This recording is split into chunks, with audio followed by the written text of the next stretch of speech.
can we withhold weapons? Can we withhold money? We Hmm. can do that to influence. Yeah. That's within our power. Yeah. We can tell Israel, okay, well, if you're doing this, then we're not funding any of it. Yeah. We can do things like that, but I stop short of saying you need a two-state or one-state or two-state solution. Yeah. I don't know. That's Yeah. between Israel and Gaza. What I want Hmm. is I want the killing to stop. Yeah. I want and it's not necessarily like if the killing continues, Hmm. just don't use my money to do it.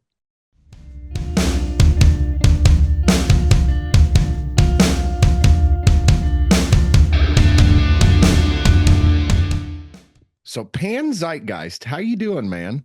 Good. How are you? How have you been?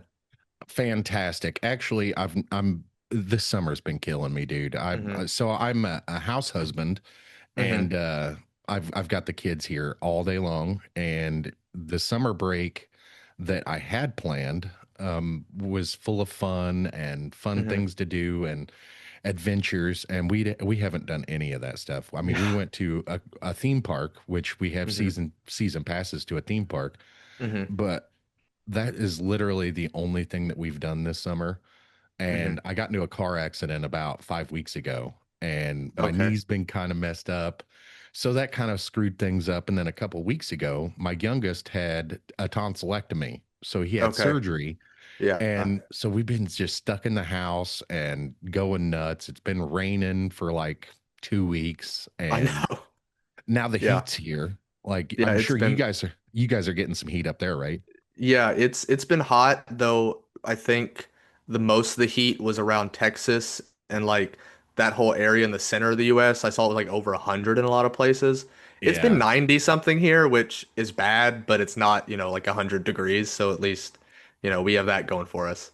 Yeah, I was saying the same thing the other day. I was like, it's been actually kind of mild this year for what Hmm. we're used to.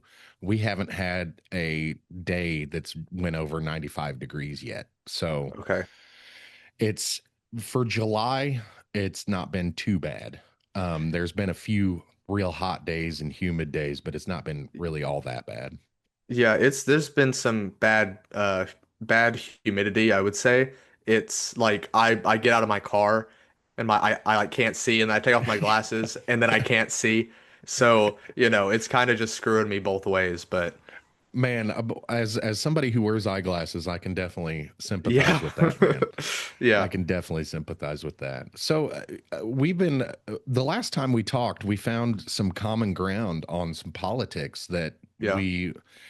So a big part, and I've been watching your videos and your reels on Instagram as well, Yeah. and you've got a lot of great points that you've Hmm. made about the right and the left and how like really none of us identify with the right or left anymore. Yeah. And I don't know I don't know why identity politics is so big in 2025 and how it got to be that way. Well, like everybody has made their identity about politics and everybody's made their politics about their identity. It's kind Yeah. of nutty. Well, I mean, when the Democratic Party is losing the support of unions, which is the core aspect of like worker politics, worker-based politics, there's nothing else for them to go to. So Right. they talk about identity. So the left is supposed to be, pro-working class and pro-marginalized people. But when you're not pro-working class, what are you? So you're just Exactly. pro-marginalized people, and that's all you can talk about. And while I feel like that's important, it's important to, enshrine rights for minorities in this country. While that's vital. When you leave out the working class, then working class whites, which are a majority of the population, feel Right. left out, right? And this is not like saying it's okay for them to shift into bigoted views, but I think it's fair to say they feel left out by some of the policies of the Democratic Party because the Democratic Party doesn't represent the working class. And I will say you're right that both the right and the left talk about identity. I mean, the right focuses on Christianity, focuses on white culture, focuses on all these things. And but white people just seem to think that's not identity, that's just America. But that is Right. inherently identity. But yeah, I think it's a major problem with the left that all we focus on is race and color and stuff like that. Right. And so for me, it's gotten to the point where I see here in the city that I live in and the state, and then zooming out from there, I see that really there's a lot of people who are quote unquote politically homeless right now. Hmm.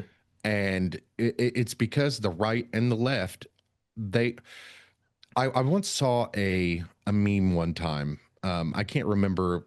It was an old comedy show. I can't remember what it was, but Hmm. there was a puppet master, Hmm. and there was two puppets, and they asked a guy in the crowd to pick his favorite, and Hmm. it was right or left. I can't remember, but he Yeah. picked his favorite, and then it zoomed out to where the puppet master was running both of them. Yeah. And so I see that a lot today in politics, where the right and the left neither care about their voting base. Yes. Neither Yeah. care about their voting base, and they're all out just for themselves. Hmm. Let's take the people on the right that are in power currently at Hmm. the top. They don't give a shit about you and I, and No. their policies aren't for you and I. Their No. policies are for them. Yeah. Same as with the Democratic Party. Their policies, it's like they stopped listening to the people that got them there. Yeah. So, I mean, when, and this is not to excuse political violence, because I don't think political violence or political radicalism is justified, but you can explain it by saying these people vote for one party or the other. They're voting on policy. And once you vote on that policy never gets enacted. You never see change. And so we go back and forth in this, and it's like the leaders of this country are trying to create a situation where there's violence and radicalism. And you see this from Yes. both the left and the right. You see riots in the streets back during BLM and stuff. And during the civil rights movement, you would get ostracized from the movement for being violent. You would get pushed out. And then you see people on the right, like Jan 6th, or just in violence. I mean, there's been like shootings in black churches. There have been things like this, which has just increased violence on both sides because the system doesn't work. And the core of it is the rich elite in this country, which Yes. I'm not a member of. You're not a member of. And we pick, there's these billionaires and there's these billionaires, the ones who support DEI, all these right wing or all these left wing policies. And then the billionaires who support, AI takeover of all the jobs, bringing in H-1B visa people, all this stuff. And we just yell at the different ones, but Yes. really they're all the same class. They went all to the same schools, they hang out with each other, and they both donate to both parties. So Yes. that's the core issue. And I liken it to like professional wrestling. My Hmm. parents used to tell me stories about how they go watch professional wrestling matches. Hmm. And my dad told me a story about how his parents took him to a professional wrestling match, and Hmm. he was rooting for one guy, and then the other guy was a bad guy, and then they Hmm. went to eat afterwards, and it totally shattered the illusion because he saw them Yeah. eating together in the restaurant. And Yeah. that's essentially what politics is. And George Hmm. Carlin said it best when he said it's a big club and we ain't in it, and Yeah. that's exactly how I look at these things. And Hmm. with immigration, last time we talked about immigration a little bit, and Yeah. we how I agreed that definitely we needed to do something about immigration and have some Hmm. immigration reform. But then we're starting to have raids on places of business, Hmm. and like Home Depot. Now, okay, I thought it was funny the first time. Like Donald Hmm. Trump, he's like the master troll. I thought it was funny the first time that they did it. Like Yeah. they went and raided a Home Depot because of all the memes of Home Depot. I thought it was kind of humorous. Hmm. And then they did it again. And then Yeah. I'm like this. Okay, it looks like you're just going after the low hanging fruit. We're wanting to catch the criminals, the Yeah. murderers, the rapists, the thieves, and you're going after people who are just trying to make a living. And I don't understand that. But I don't have much power in it because Hmm. of the decisions that I made, 6, 8 months ago. You know what I mean? Yeah, I mean, I would say though, when you vote for somebody and your intention is like, oh, they're going to deport criminals and they don't deport criminals, that's when you have a right to say something. You have a right to say something and you're in the right to say something because you didn't vote for just deporting innocent people. You didn't vote Right. for, ripping up families that have been here for decades. Like you Right. didn't vote for that. And Donald Trump needs to understand that the people who voted for him did not want that. And I mean, I guess he's not worried about running for a third term because he can't. And I'm of the belief he won't. Some people on the left will say he's gonna stay in there. He's gonna be a dictator. I mean, he's close. Like he's barely younger than Joe Biden, Yeah. and he's not all there. Like Yeah, he's we have to lost quite admit a few that. steps actually. Yeah. Like just the difference between the first term and the second term is wild. Yeah, if you watch his campaigning back then, it's a lot different than it is now. And it also seems like he's just replaying all the hits. He's just a Yes. broken record, just saying the same thing at every single rally. And I've never been to a Trump rally, but I've seen them on TV or on YouTube, but it just seems like he's just saying the same stuff. Well, and also you don't know who's there for themselves or who's being paid. I spoke to a guy, Adam Swart. He's a CEO Hmm. of a crowd gathering company where so they get hired by these Uh-huh. organizers for events. And now most of the events that they do are like product showcases or like Hmm. corporate events, but they also do a lot of protests. and Yeah. and from what he was saying, it's equal on both sides, the right and left do it. Hmm. And I've seen these protests like here in the city that I live in. I go drive by these the I drive by these protests and I see probably a handful of people I know. But Hmm. this is a really small city. It's like, okay, so it's a big, small city. There's a Hmm. population of like 77,000 here, 40 square Hmm. miles.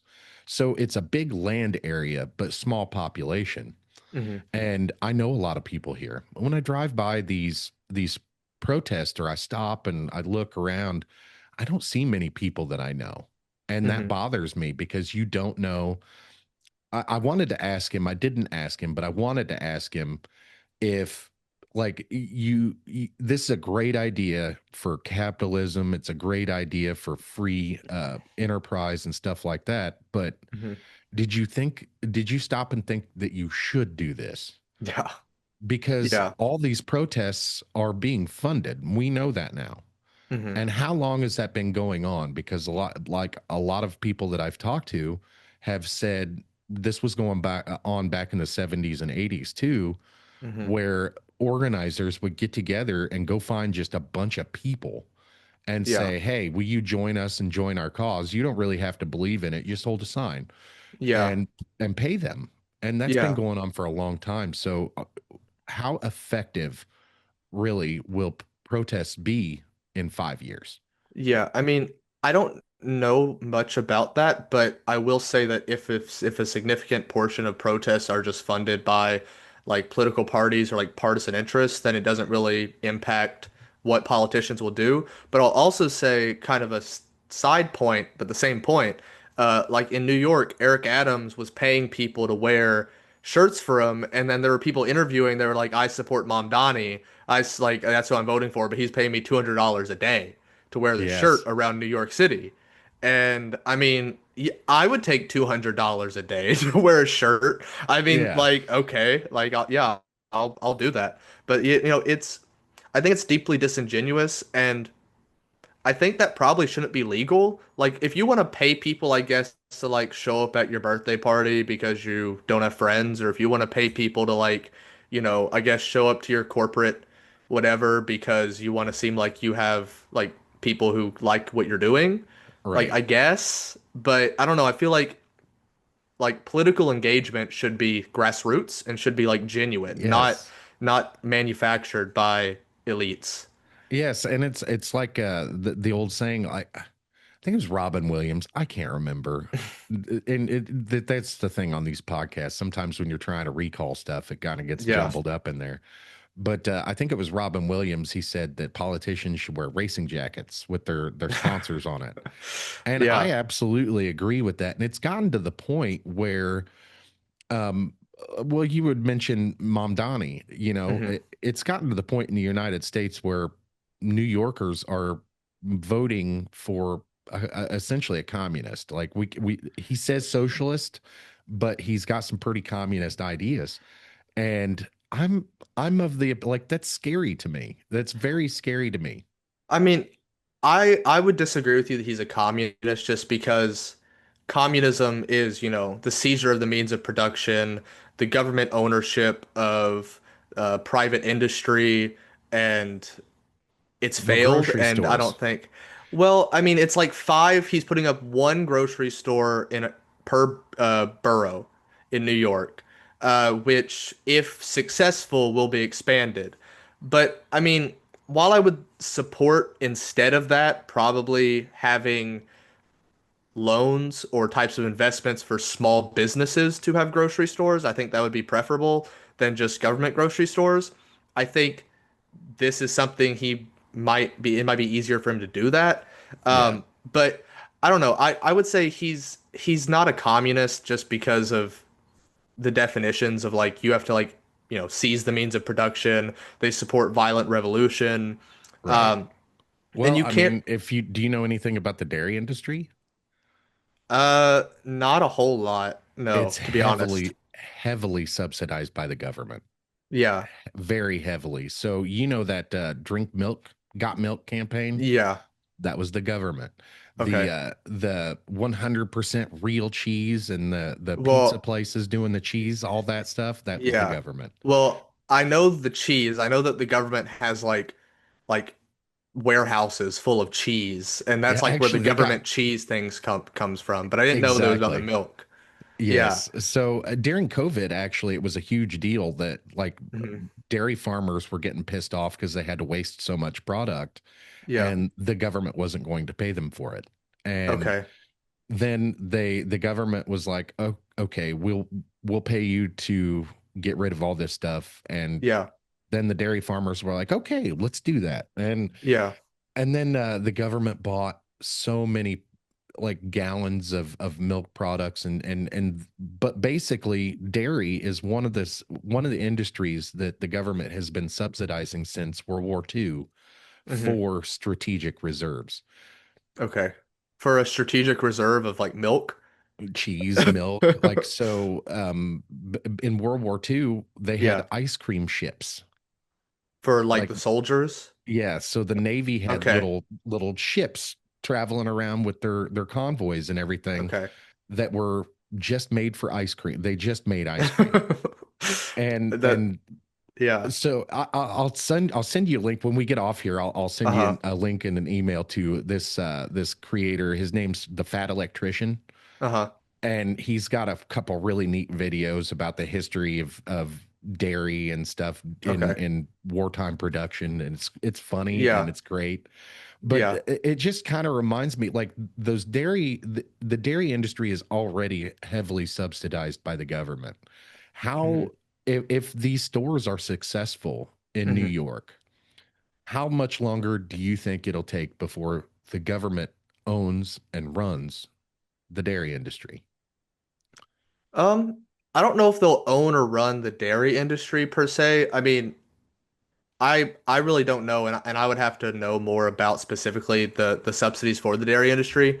But I will say that I think this is a pretty small effort. I don't even know if it'll be successful. I just think that s having government run cheaper grocery stores Yeah. kind of creates competition with the private market because if the private market is like all these people are going and buying cheaper milk, Yeah. cheaper eggs, I'm gonna lower the price at Walmart, Kroger, I don't know, Aldi, whatever other grocery stores, and they lower the price. I do worry about taking business from small like convenience shops that sell that Right. stuff.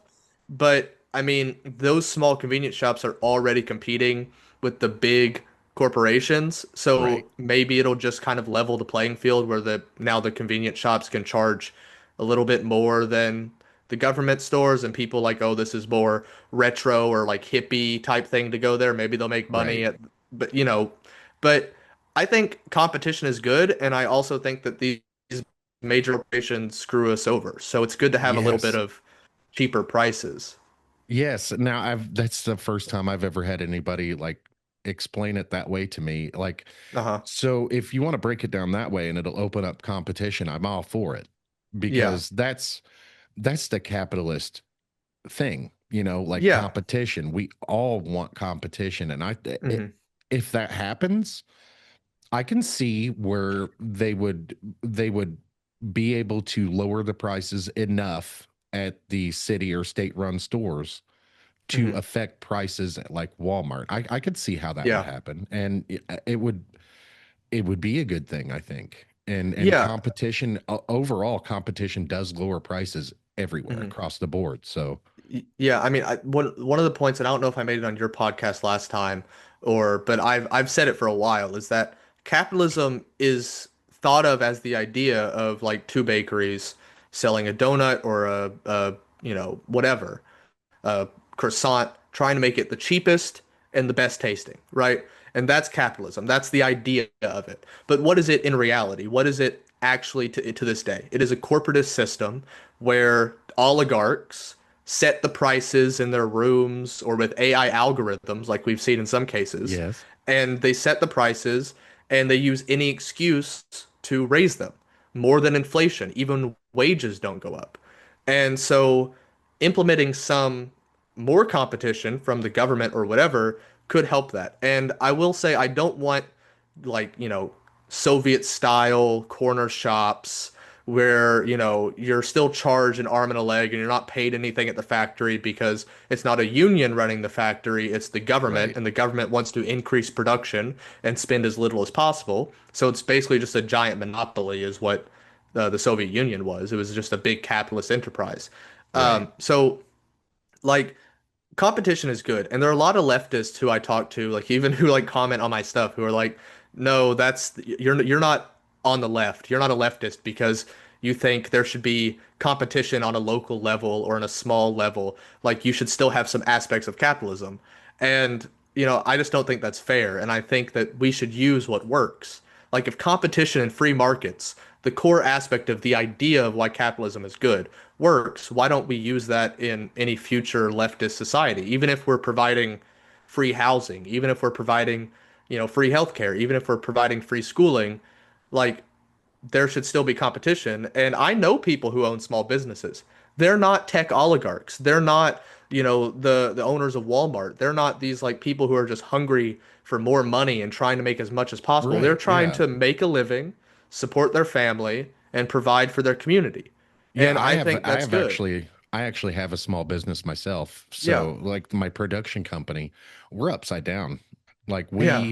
we have not broken into profit yet. Like we are making money, but Hmm. it has to go right back into the show. Yeah. So like my operating expenses every month are like less than $500. Hmm. But at the same time, that's $500 that I have to make up in order to Hmm. break even every month. And so far, that's not happened. Every Hmm. month, I've come close a few times. Hmm. But yeah, I'm a small business owner, and a lot of the small business owners that I personally know, like my best friend had a construction business for about 5 years, Hmm. and he recently went back to work at a factory. And I Hmm. was like, what the man? Like, why are you Yeah. doing this? And he's like, I'm broke. I'm insolvent. And I Hmm. was like, what is like you are, making bank. You're Hmm. working hard and every day you sun up to sundown. And he's like, well, yeah, but he said I brought in $600,000 last year and I Hmm. paid out 700,000. And I Yeah. was like, holy shit. And he's like, yeah, he said, just to get me on par to where I'd be able to make a heavy profit. He said, I'd have to double my business and Hmm. lower my workforce. And he said, I can't do this shit by myself. It's hard work. Hmm. And he said, yeah, I brought in $600,000 worth of business last year, but paid out 700,000. He Yeah. said, so I got to go back to work. And he's still operating his business on the side Hmm. and working, and he's working in a factory to support his small business. So, Yeah. I mean, I totally get that. And with the grocery stores, man, we've been bitching over the last 3 or 4 years about inflation and grocery prices. Hmm. I've been bitching about it myself on the podcast numerous times. Like, we Hmm. go to the grocery store and we can't afford to eat. We Yeah. haven't bought we haven't bought a loaf of bread since January. We Yeah. have been making it here at home. We got our Hmm. cost down to 70 cents per loaf, and Hmm. only broke people know that math. Yeah. So, Well, I and mean, yeah. I mean, go ahead. luckily, I'm only like it's just my girlfriend and I, right? So we don't have to spend too much, but she knows how to make bread and stuff. So often, like if we want to make like, faux Panera sandwiches, she'll make like focaccia, and we'll get like thin cut chicken breast, and you Yeah. can you can make that last for a while. Like so, And it but often tastes better. it tastes, yeah, it tastes pretty good. Like mo I grew up where my mother would take us out to eat all the time. We ate like fast food, or we ate like Panera, or we ate like Longhorns or some steakhouse or something like that. And honestly, I prefer eating at home because my experience of eating at home was my mother made spaghetti. That's all she can make. And I like spaghetti. I can eat Yes. spaghetti every day, but it's you have more flavors, and Yes. it's really good. And homemade bread is so much better than store-bought bread anyways. And it's not too Yes. hard to make. I've helped her make it. It's not Yeah, very my wife difficult. says it's very cathartic for Yeah. her. It's like 94 degrees outside today, Hmm. and so our attic needs insulation, so it Hmm. warms up in the house. It was 80 degrees in the house yesterday, and my wife wants to make bread today. And Yeah. I'm like, it's supposed to be the same, it's going to be a couple degrees hotter today than it was yesterday. But you know what? You just bake your bread. You Yeah. feel good. I don't care. Yeah. And as long as it stays like under 90 degrees in the house, I'll be fine. But yeah, we talk about that all the time too. Eating out at restaurants is almost a disappointment for me, Hmm. because when you go out and you're wanting to relieve yourself from home cooking for a night, Hmm. but you also want to treat yourself. That's what a lot of people go out to eat for, is to treat Hmm. themselves, especially here in the Midwest. We don't just go out to eat every night just to go out to eat every night. Yeah. And my wife is a significantly better cook than most restaurants. Like, I've Yeah. been to a few restaurants where I'm like, yeah, that is good. And then Hmm. I've asked my wife later on, hey, will you make this thing that we ate at the restaurant? Hmm. And when she makes it, it's 10 times better than it is at the restaurant. So I Yeah. don't going to a restaurant nowadays is almost of a it's almost a Well, disappointment. yeah, especially the chain restaurants Ugh. are just so bad. Like I'm not that old. I'm 22 years old. I haven't been around in the 90s. So, but throughout my life, in since the 2000s, I can remember going to Chili's or going to places like this when I was younger, and it was good. It was really good. And Right. now I go to Chili's, and I mean, Chili's is the restaurant I prefer if I go out to eat out of like all the other ones, but like O'Charlie's, a place like this, like it's not good. It's not good at Right. all. And I don't know if it's just like me thinking back, liking it because I was a kid, or if it's like it's genuinely gotten worse, but I feel it's just genuinely gotten worse. Oh The yeah. quality of the And food. not only is it the quality of the food, but it's the shit that they put in the food too, Hmm. before it even gets to the restaurant. So, back when you used to eat Chili's when you were younger, Hmm. they had fresher ingredients. Now Hmm. they still use fresh ingredients, but it's not as fresh, and they use Hmm. fresh frozen a lot. Yeah. And the breads that we eat have gotten significantly more crap in them over the Yeah. years. And the pastas that we eat are made different than they used to be when we were kids. Hmm. Pretty much everything is made with preservatives and Yeah. shit to make it last longer. Hmm. and it's cheaper and it's bought in bulk, and there's so many things that go into the supply chain that Hmm. like I understand now, but I didn't understand then. And I look back and like my mom used to teach me how to make everything homemade, and Hmm. my wife's grandparents and her aunt used to show her how to make everything homemade. Hmm. And n- we now have a better appreciation of why they did that, Yeah. because times can get rough, man. We're like we were sitting on top of the world in 2020 when Hmm. COVID really took hold, and then when the lockdowns happened, we lost our ass, man. We were broke Yeah. by 2022, and it seems like clawing our way back out is quite a bit easier because we have these skills that we don't have to buy bread. We don't have to um we know how to buy meat Hmm. strategically to make it last, and Hmm. we know how to change our diets and stuff to maximize our dollars. Hmm. But we shouldn't have to do that shit in 2025, man.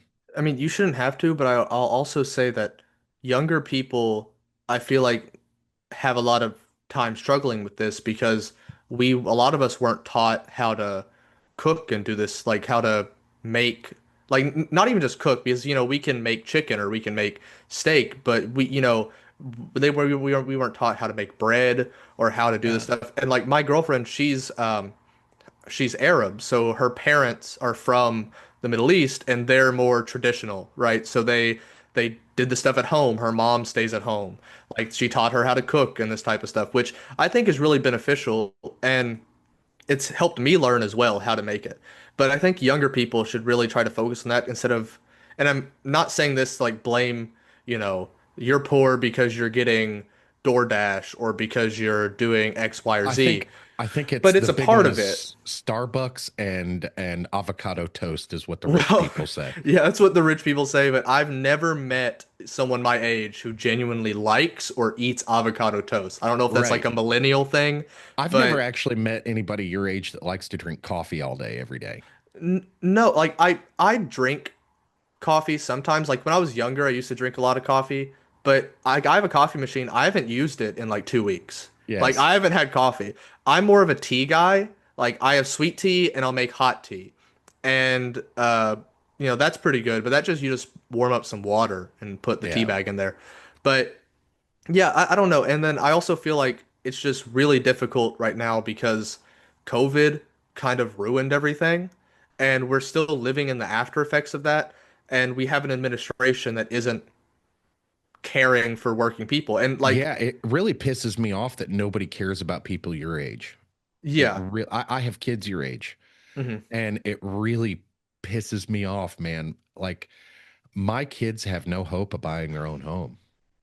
yes, yeah, And yeah, I'm 30, was 40, and I just bought my first home hmm, at age 38. yeah, And now that's right on par with the national average. hmm, But my home is a modest home. It's what a lot of people would consider like a starter home, hmm, 20 years ago. But if I end up here for the rest of my life, I'll be happy. hmm, But what about my kids, man? yeah, What about their futures that were sold off to the lowest bidder, yeah. 20, 25, 30 years ago? Yeah, during the Clinton administration is really the core of, I mean, you can go back to Reagan, but I think NAFTA is the big like turning point of when this happened. But And then that was sold to us as a completely different thing than what it was. yeah, and I I understand why people on the right will say, NAFTA caused all this and they shipped the jobs to Mexico and but I don't understand them saying like, these people like mad at the people in those countries for taking their jobs because it wasn't the people in those countries. It's the people that look like you but who have millions or billions of dollars. They're the ones who sold your jobs out. But without housing, like houses now cost so much, and we could just build housing.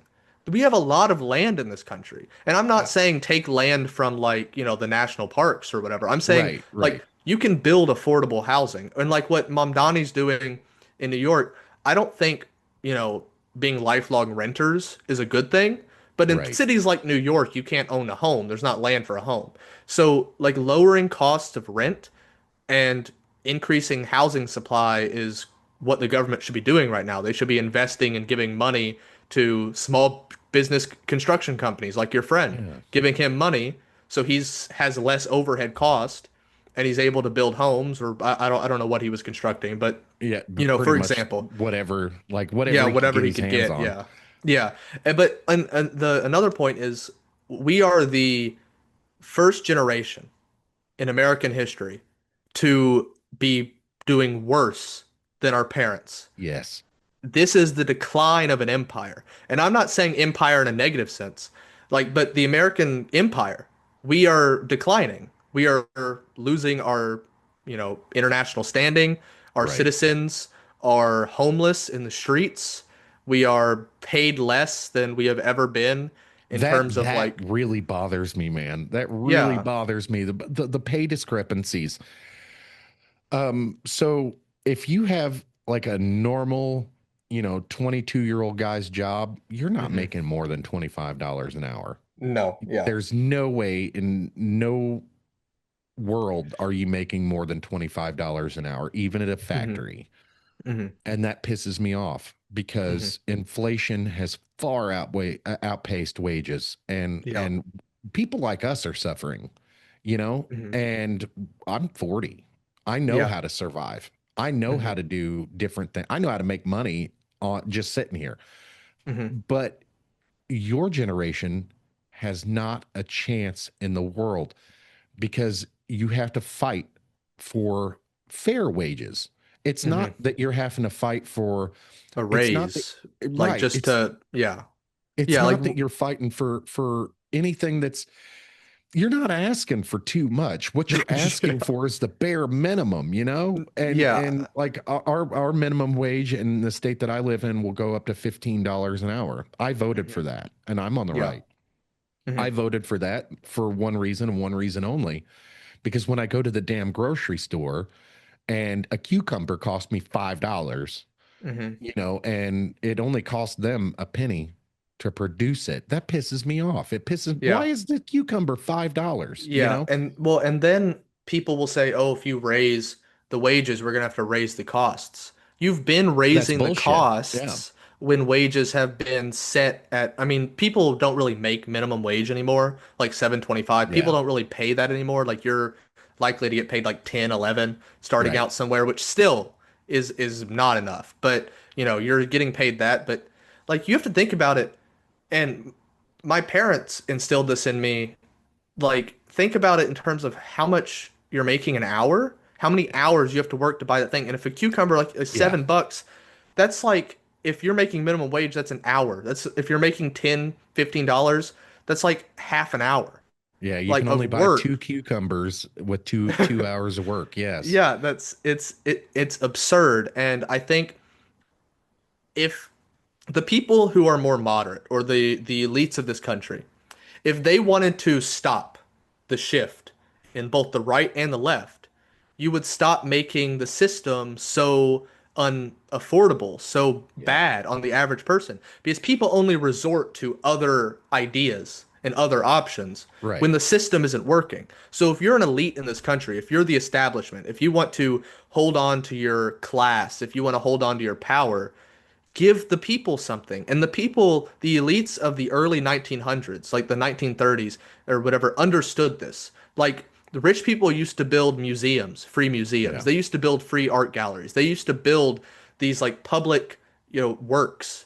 Now they just live at their rich yacht, rich house, and they're building bunkers for when the end of the world comes. And they hoard And shit, man. They yeah, hoard shit. That it drives me nuts. Like, why does Elon Musk need 400 some billion dollars? Like, listen, I understand that he earned it, right? well, But how he earned it was, it should be illegal, but like mhm, in case that I ever get to that point, I may not want it to be illegal. But what he does is he gets stocks, right? Like mhm, we'll take Tesla for instance. He owns Tesla stock. right? Hmm. And it's only worth something if you sell it, right? Hmm. So he owns, let's say, we'll use one share of Tesla stock at $50 is what he Hmm. got it at, right? So he goes to the bank and he tells the bank, like, look, I want to take this stock here Hmm. and I want to use it as collateral on a loan. Yeah. And so he uses that stock as collateral on a loan. They loan him $50 Hmm. and he goes out and keeps living on his $50, right?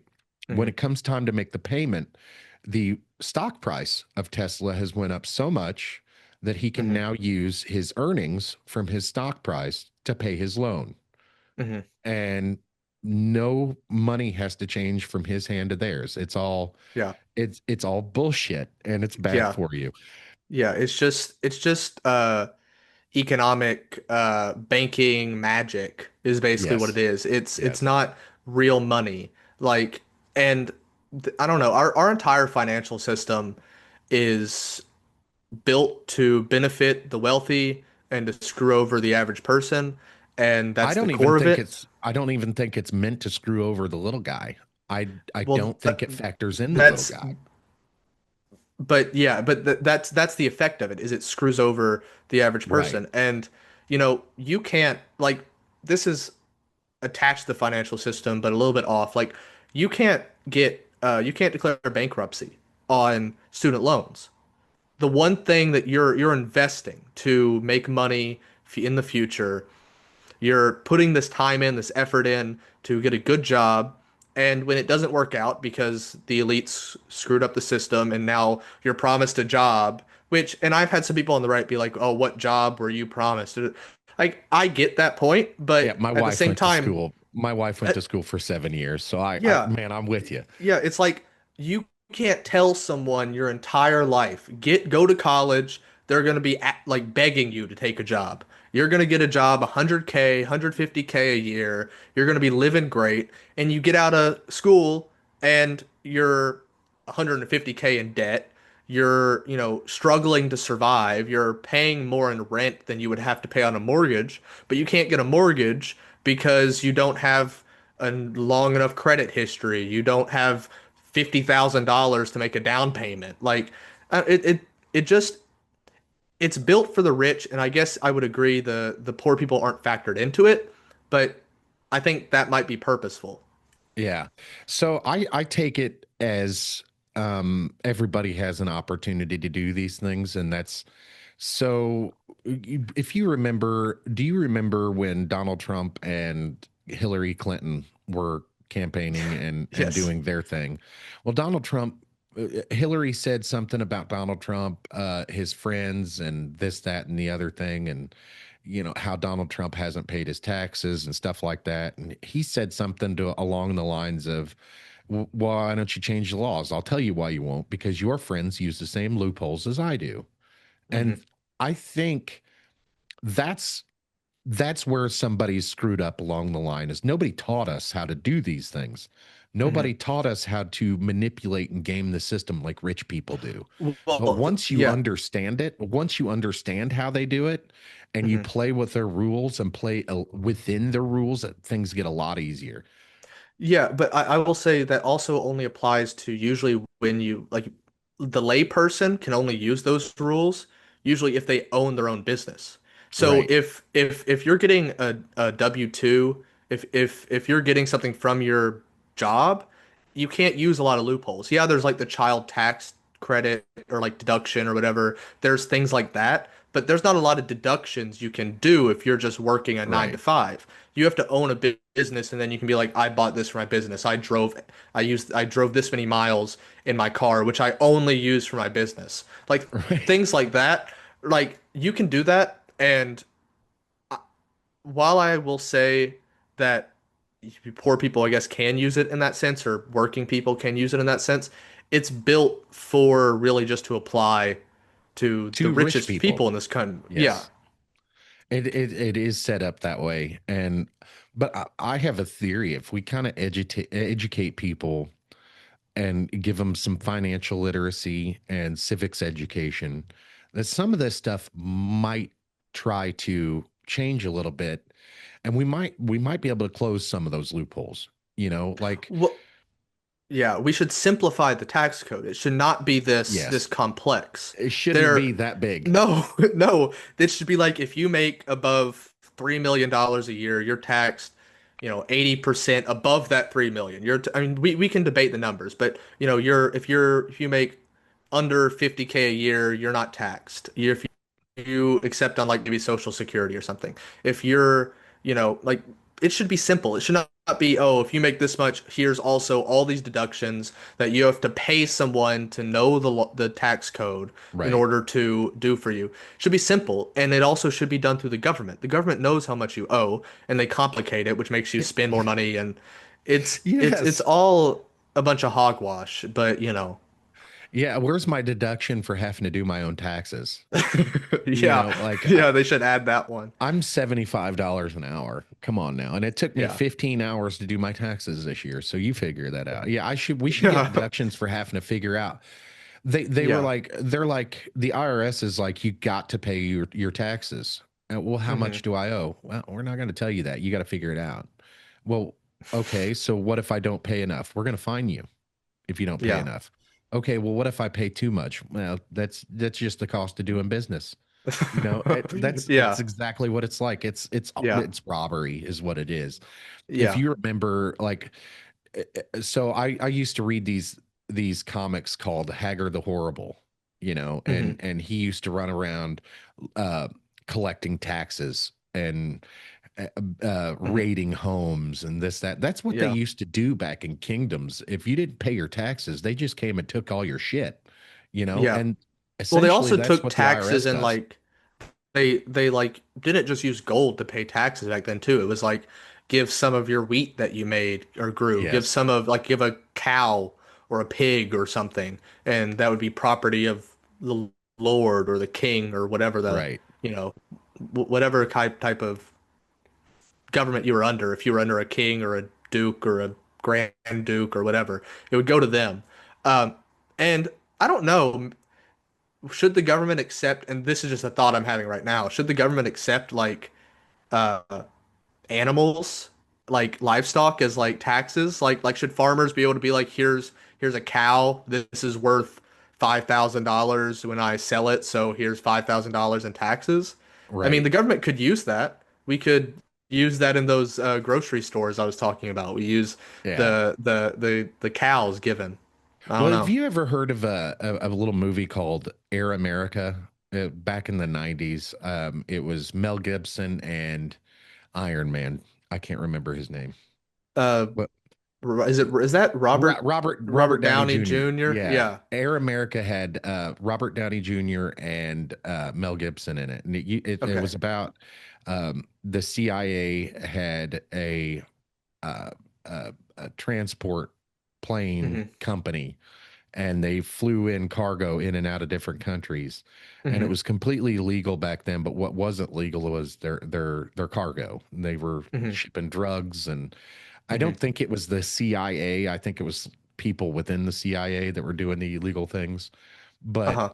it's I have no idea why the government doesn't own companies that cannot, like, we understand like why the government can't run businesses like for us, but hmm why couldn't the government run like Blackwater, for instance? Why couldn't the government have uh, a Its own company like, military.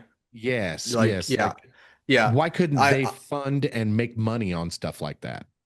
Well, they could. The problem is these military industrial contractors were created and owned by the historic elite of the United States.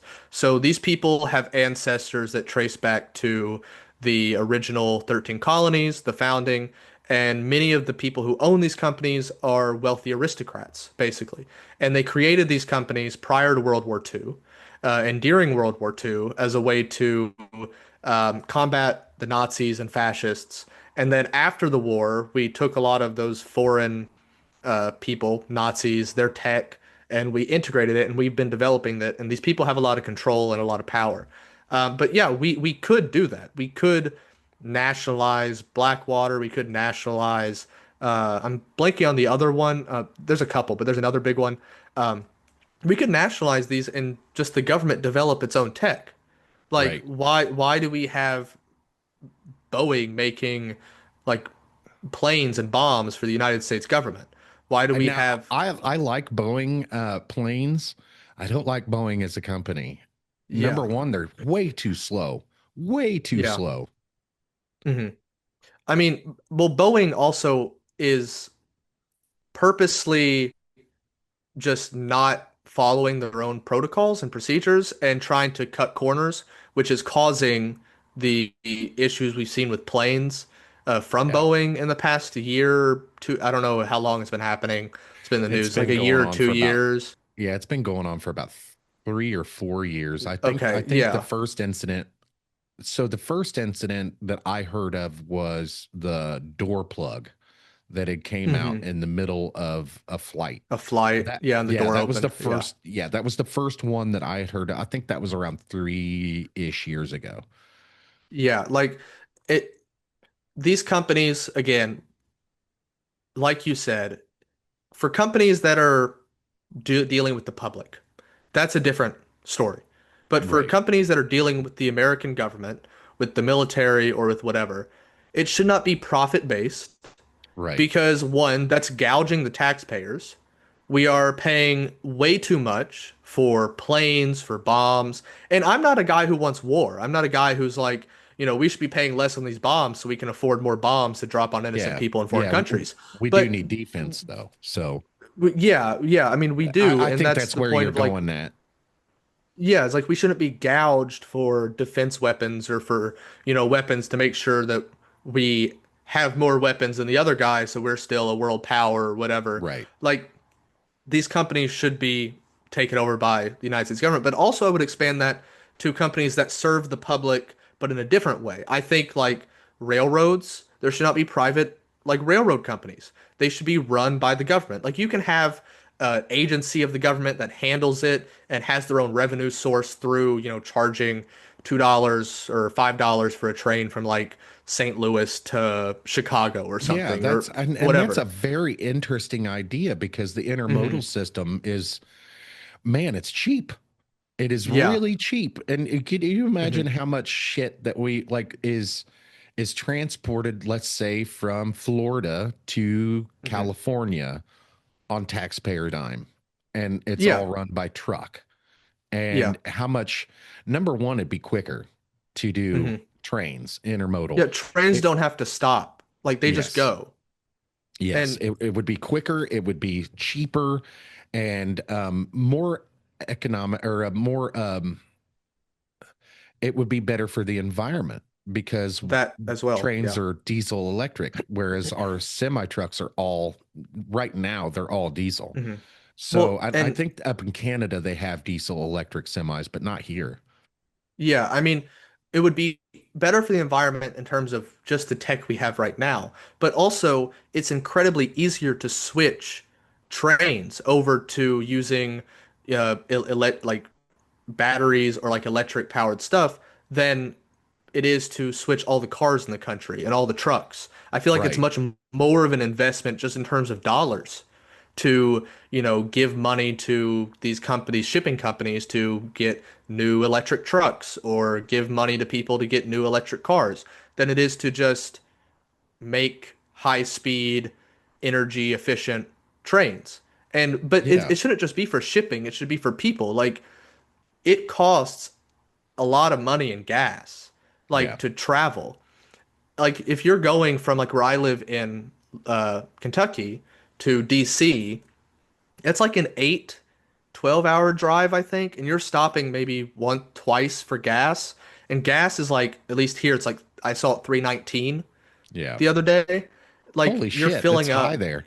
Yeah, it's bad. Well, so it was 319 and then I saw just down the road it was 309 somewhere else.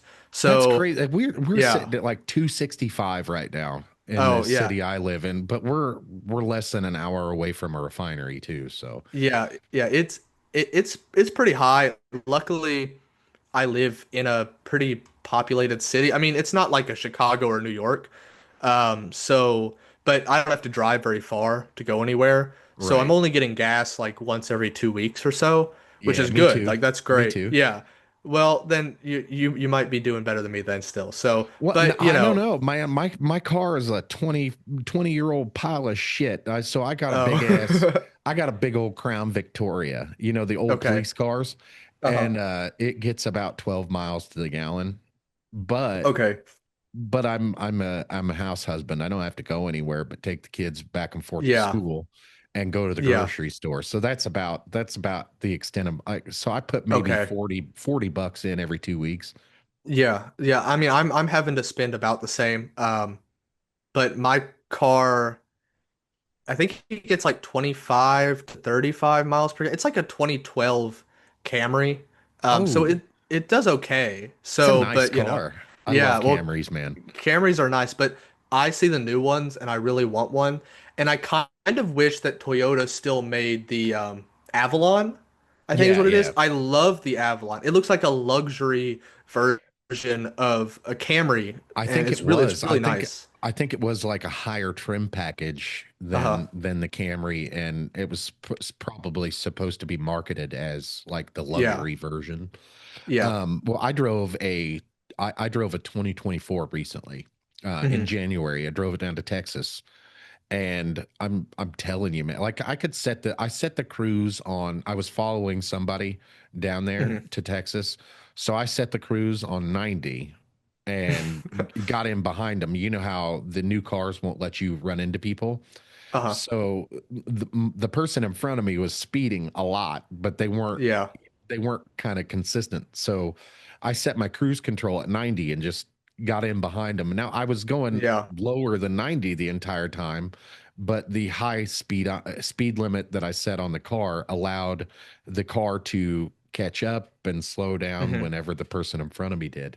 But I got 50 miles to the gallon Yeah. in that Yeah. Camry, and I was like, that is really cool and impressive. Like I filled Hmm. the tank once between home and Oklahoma.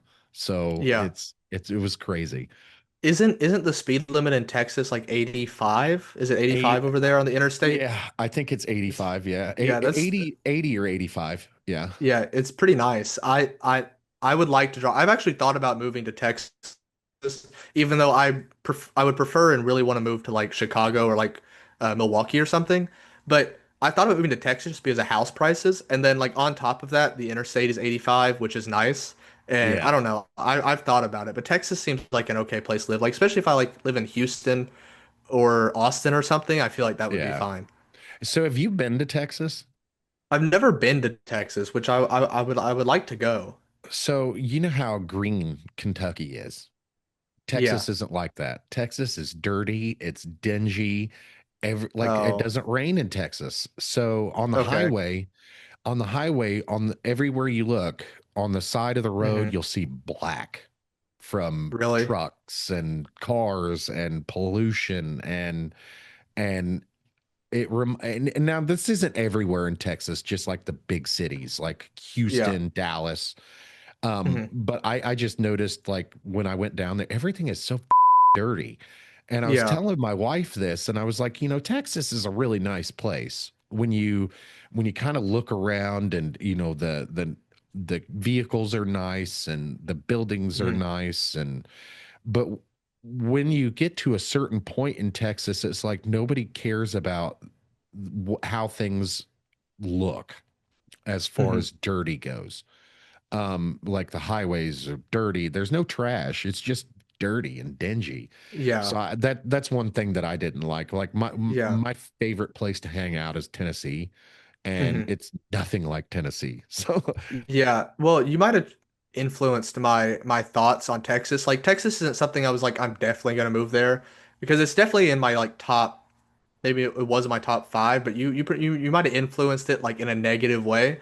I'll have to look at that because yeah, you I just guess go down there and visit because like there's a yeah. lot of cool places in Houston. There's the Houston Space Center, Uh-huh. and that is one of my favorite places to visit, and Uh-huh. it's really cool. There's rockets everywhere, and of Uh-huh. course, you get to see the Apollo mission stuff. But now they Hmm. have in Houston, they have some of the Oh shit! Now I'm losing the name of the Artemis. They have some of the Uh-huh. Artemis stuff there, and that's really Yeah. neat. I've been rewatching For All Mankind because there's a new season coming out. Have you seen that? For All I have Mankind? not. I have It's on not. it's on Apple TV and it's like an alternate history uh type show where Soviets got to the moon first. And so the US is like, we need to, get to the moon ASAP. And they got to the moon, and then, they're basically the space race continues because the Soviets get there first, and we're like, we need to keep one-upping them. So we go to Right. Mars and stuff later, and there's all this stuff. And it's a really good show, but it's all in Houston, and that just reminded me of it because they have the Apollo missions and the Artemis, and they have all that stuff, and it's really cool. And I would really like to go see the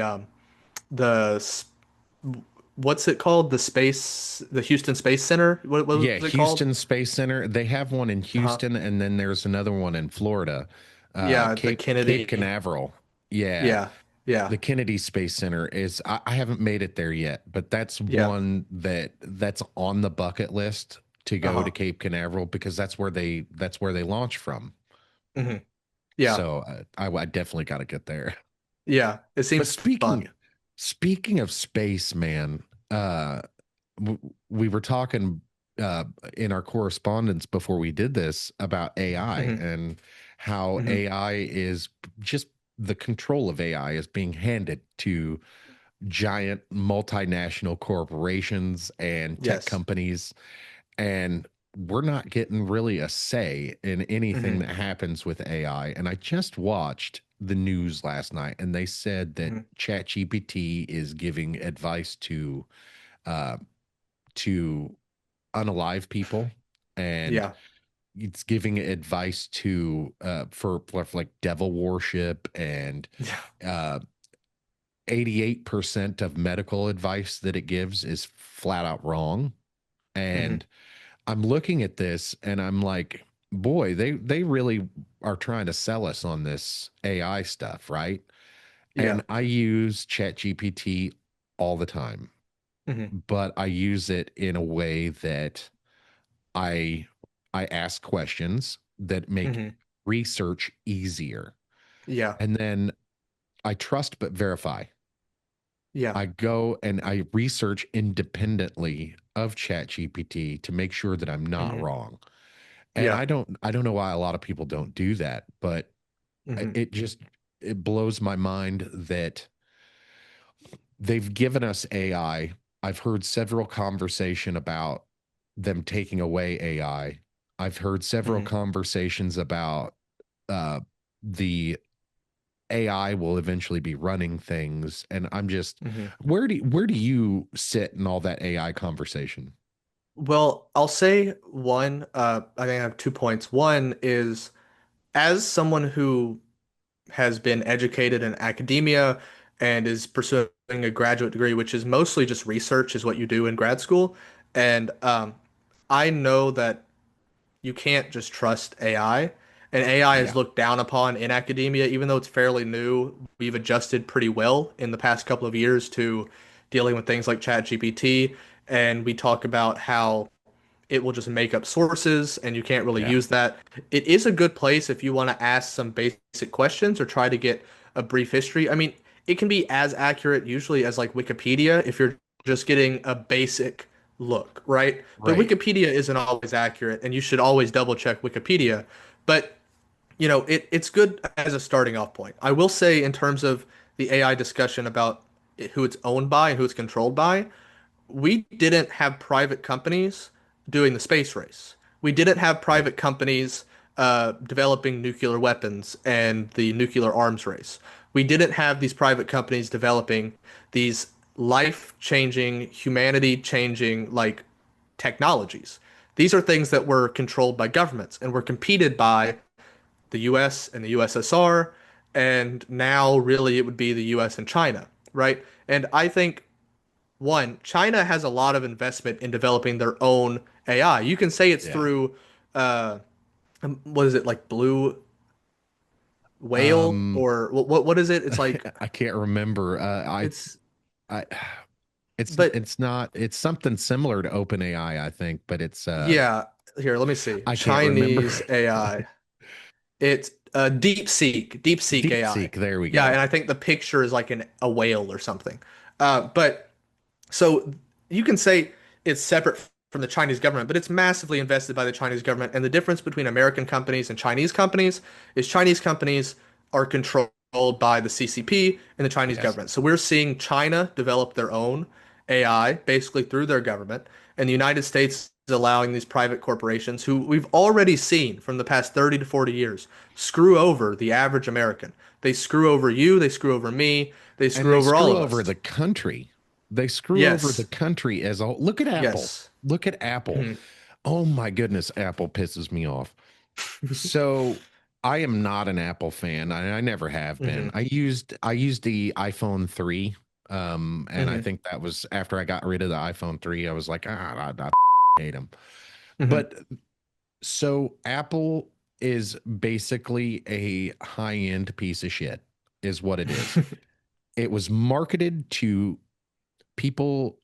They are secure devices. That's really the only thing I can say about them. But they're only secure here in America. They don't secure them in hmm China. The government has eyes on everything in China. hmm And for me, it was market. Apple is more of a marketing thing.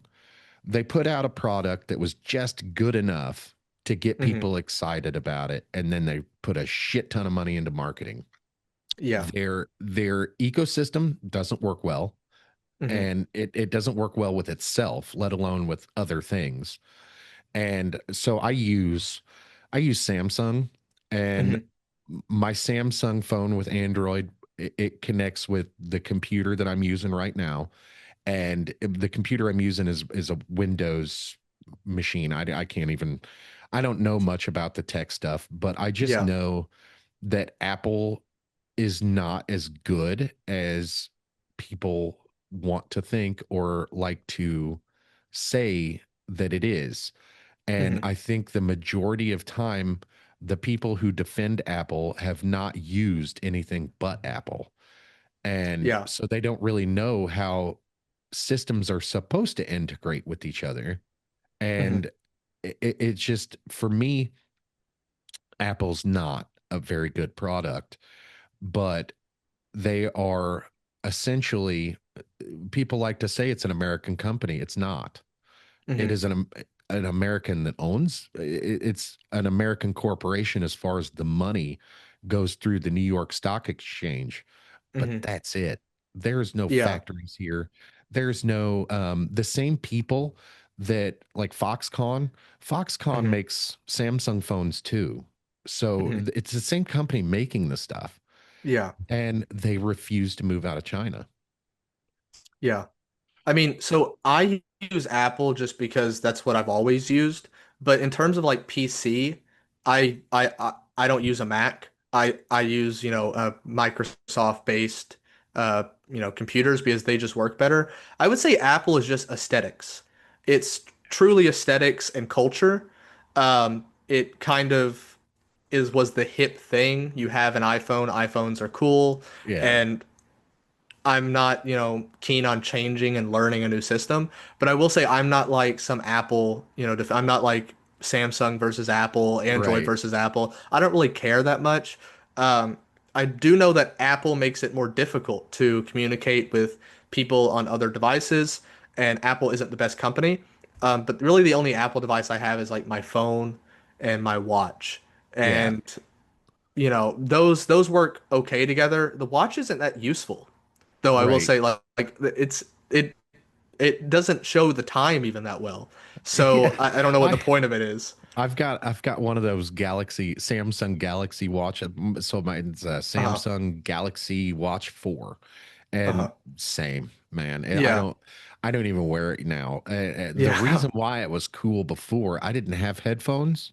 Uh-huh. So and when I was going to work at our side gig or just out in public or whatever, and I could look down and answer my phone without getting my big ass giant, like, this is how big my phone is. It's huge. Yeah. Yeah. So I without having to get my phone out of my pocket, I can answer text messages. I can answer my phone. I can, oh, I don't want to talk Yeah. to that person, so I can hit the FU button. Yeah. Um, but yeah, I don't even wear it now because Yeah. I have those headphones. I have Beats headphones, so you just push a Yeah. button and it answers. And so Hmm. I don't really have to know who's calling me, but Yeah. um, that's the reason why I don't use my watch is because I have headphones that I answer my phone with now when Yeah. I need to be hands free. So um, yeah, I don't use my watch for anything now, not Yeah. even to tell the time. So Yeah. yeah, I'm completely with you. The thing that really got me away from Apple products was when I tried to use Apple to purchase things or run through subscriptions or whatever.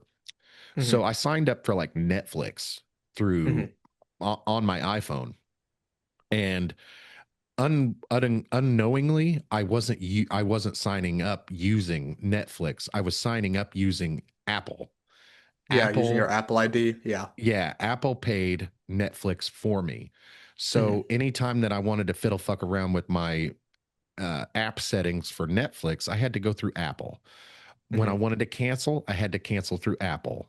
Hmm. And it was just a big old circle jerk for me. And then there's um, the Apple Music and stuff like that. It was so expensive. It was like 99 Hmm. cents per song. And Yeah.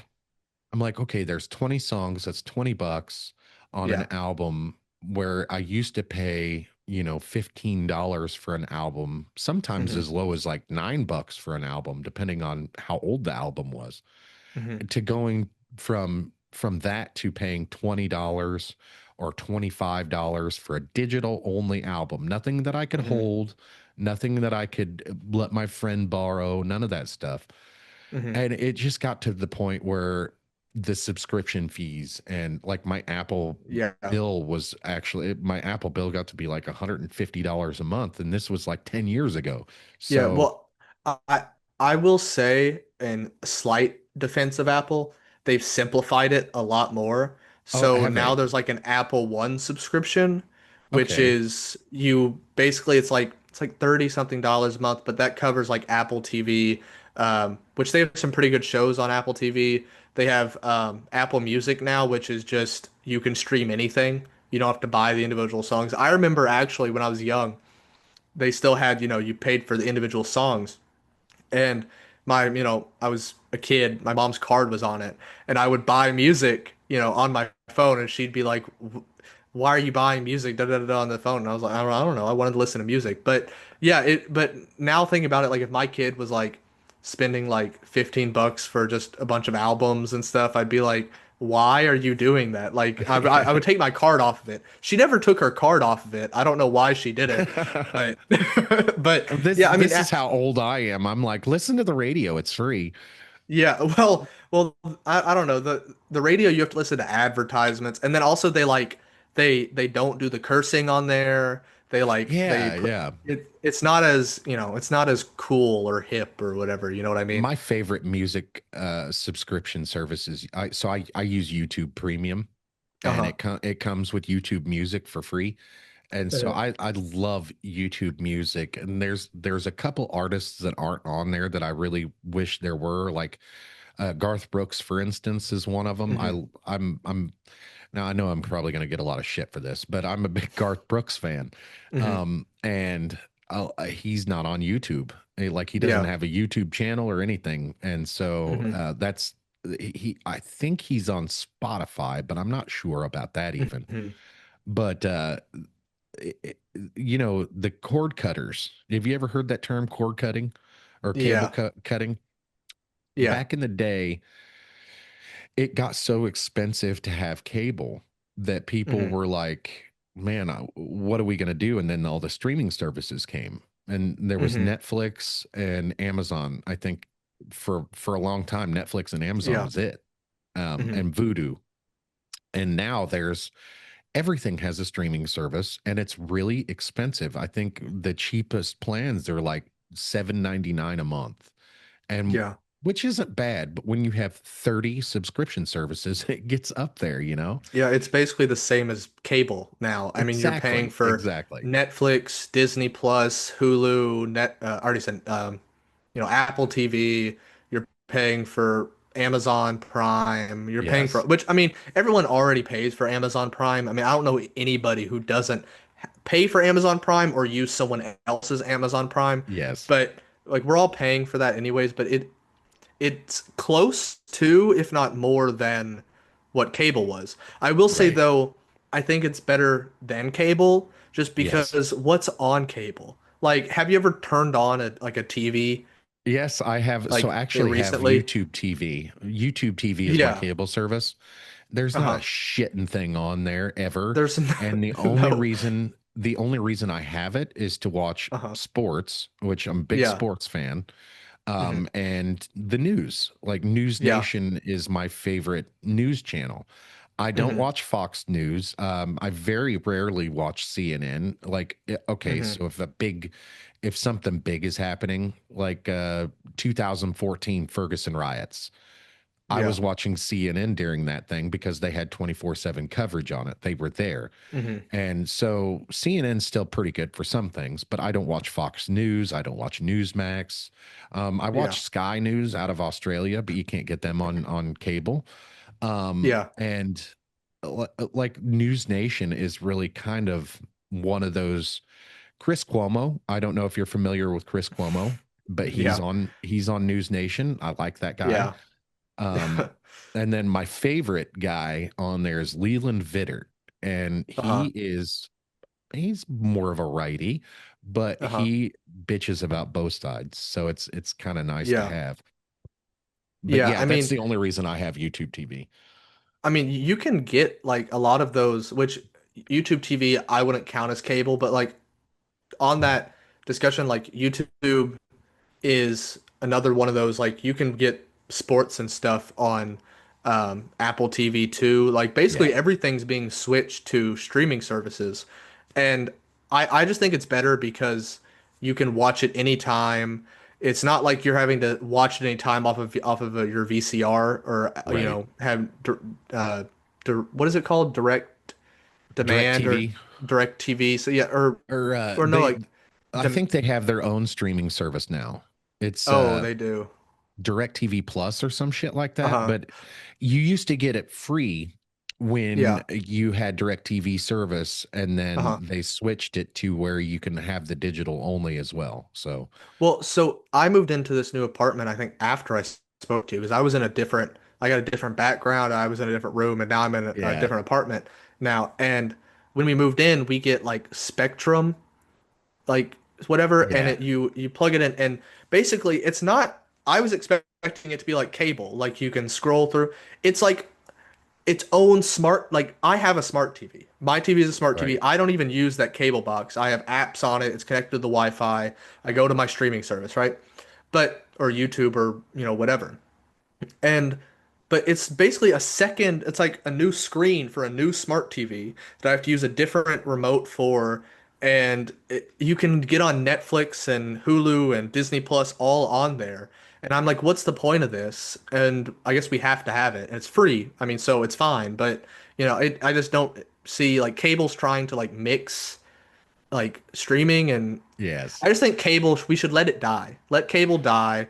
I It's think it has its unimportant. purpose. I do think it has its purpose. For like Over the doctors' offices, maybe. Yeah, Or over the what's air stuff, emergencies and stuff like that. yeah, If we have the infrastructure, cable infrastructure and over the air infrastructure, it doesn't cost that much to maintain. yeah, So even if we don't use it, we should probably maintain it and keep it just in case. yeah, Like, if something was to happen, like an EMP, as long as your radio is shielded, ham radios will still work, and that'll be the best way to communicate. CB hmm, radios, all that stuff. Like, I know you're familiar with CB radios because of where you live, but yeah, it used to be back in the 90s, when cell phones were popular. hmm, People used to communicate with CB radios to avoid over the air. detection by police. At least where Really? I live, they did. Yeah. Yeah, it's kind of nutty. Um, they used to monitor, I don't know if they probably still do. I know the United States government does, but they used to monitor cell phone traffic. They And they probably still do. Like I know about like triangulation and stuff where they use yeah, like three different cell towers to figure out where you were when you made a call. right. But yeah, I don't know. I guess it's good to have some of that, but and I get your argument about EMPs, but just in general about like emergency services and like or emergency notices and stuff, that they put that on my phone. Yeah. I'm sure they can interrupt your smart TV too if you're not on Oh cable, yeah. and put Oh something yeah. on there if something happened. And I'm sure the government has that tech. Like I'm sure they can like if nukes are coming, they can interrupt your Netflix and put on If nukes something. But if nukes are coming, buddy, they probably wouldn't even tell us. I pro to be honest with you. I mean, yeah, it's probably better to just I mean, probably yeah, they wouldn't tell us, but I'm having different like maybe they would to try to save some people, but I don't know. Like what can you really do? Like what can you Exactly. really do if a nuke comes? Just kind of accept your fate So and die, I I guess. remember the Cold War. Okay. Uh-huh. So I'm 40. I was 6 years old when the Cold War ended officially. Hmm. But I remember having to climb under my desks or Oh, under really? my desk during nuclear drills. Uh-huh. And when you hear the siren, climb under your desk. And I Yeah. didn't think about it back then. I just did it, you know? Yeah. And then listening to like Joe Rogan talk about it, he's like, we Hmm. all knew like getting under, what the hell is this going to stop, you know? And I'm like, Yeah. I never thought about it back then. I was really too young. But now that I think about it, like, why the hell did they make us do that stuff? I think it's just to make you feel better and make you feel safe. Yeah. They would rather not have like you would rather someone not be panicking, I guess, and in fear when they're about to die. You know what I mean? Right. Like at least calm them down a little bit, maybe. I guess that's kind of the justification. Also, like to create fear. Possibly, it's like not even just to, but to create fear in the public. Like, Yeah. oh no, this could happen. Be fearful of this enemy or whatever. But I would also say it's based off real fear. I mean, we were close to nuclear war multiple times. Yes, yes, But and they yeah, didn't tell us about any of that shit. They didn't tell no, anybody about any of that stuff until years later, and you're reading it in a book, and you're like, "Oh my God, that really happened." And yeah, like the Cuban Missile Crisis, like some of that was public at the time, but not hmm, much of it. yeah. Well, so back then, the media environment was a lot more controlled, right? So you couldn't really hear about how the U.S. put nukes on the border of the Soviet Union. Like we put them in Right, Turkey and we put them in Central Europe. And Russia was not happy. I mean, the USSR was like, you're putting nukes close to our border. This could hit very quickly. Like, we wouldn't necessarily be able to respond in time. So we're right, sending nukes to Cuba. And the American government was not talking about the fact we put them in Turkey. They're just like Russia sending these nukes right to our, southern border, right off the coast. And so, but there's also I don't know the guy's name, but there's a Soviet nuclear submarine that was under the water at that time, ready to shoot nukes. right, There were, I think, three people have to agree to do it. right, They were under the water. They couldn't communicate with the Soviet Union or anybody else. Two of them were like, "We're gonna send them." Like they said that if there's going to be, like if you're attacked, nuke. right, That was their orders. Two of them said yes. One guy was like, "No, we're not." And the U.S. ships were bombing the top of the water to like signal them come up because Khrushchev and Kennedy reached an agreement to take the nukes out of Turkey and Russia would take the nukes out of Cuba and we'd avert the whole crisis. But this guy they couldn't communicate and the U.S. was like they thought they were being bombed and we were like this close to having nukes go off into Miami or Atlanta or New York or Chicago. And I don't know the history of it. I don't know if people were told this, but I would say people weren't told this until much later. yeah, yeah. Much, much later. Like I didn't Yeah. find out. Like, and again, I wasn't into this kind of stuff when I was younger Hmm. until like probably 30s. Hmm. late 20s, early 30s. But when I started paying attention to that kind of stuff, I just I learned about it and I was like, man, I don't nobody ever told us any of this stuff. Like Hmm. I don't remember hearing my parents have conversations about these kind of things. I don't remember my grandparents having conversations about them. I don't remember seeing any of this stuff on the news, but Hmm. it's like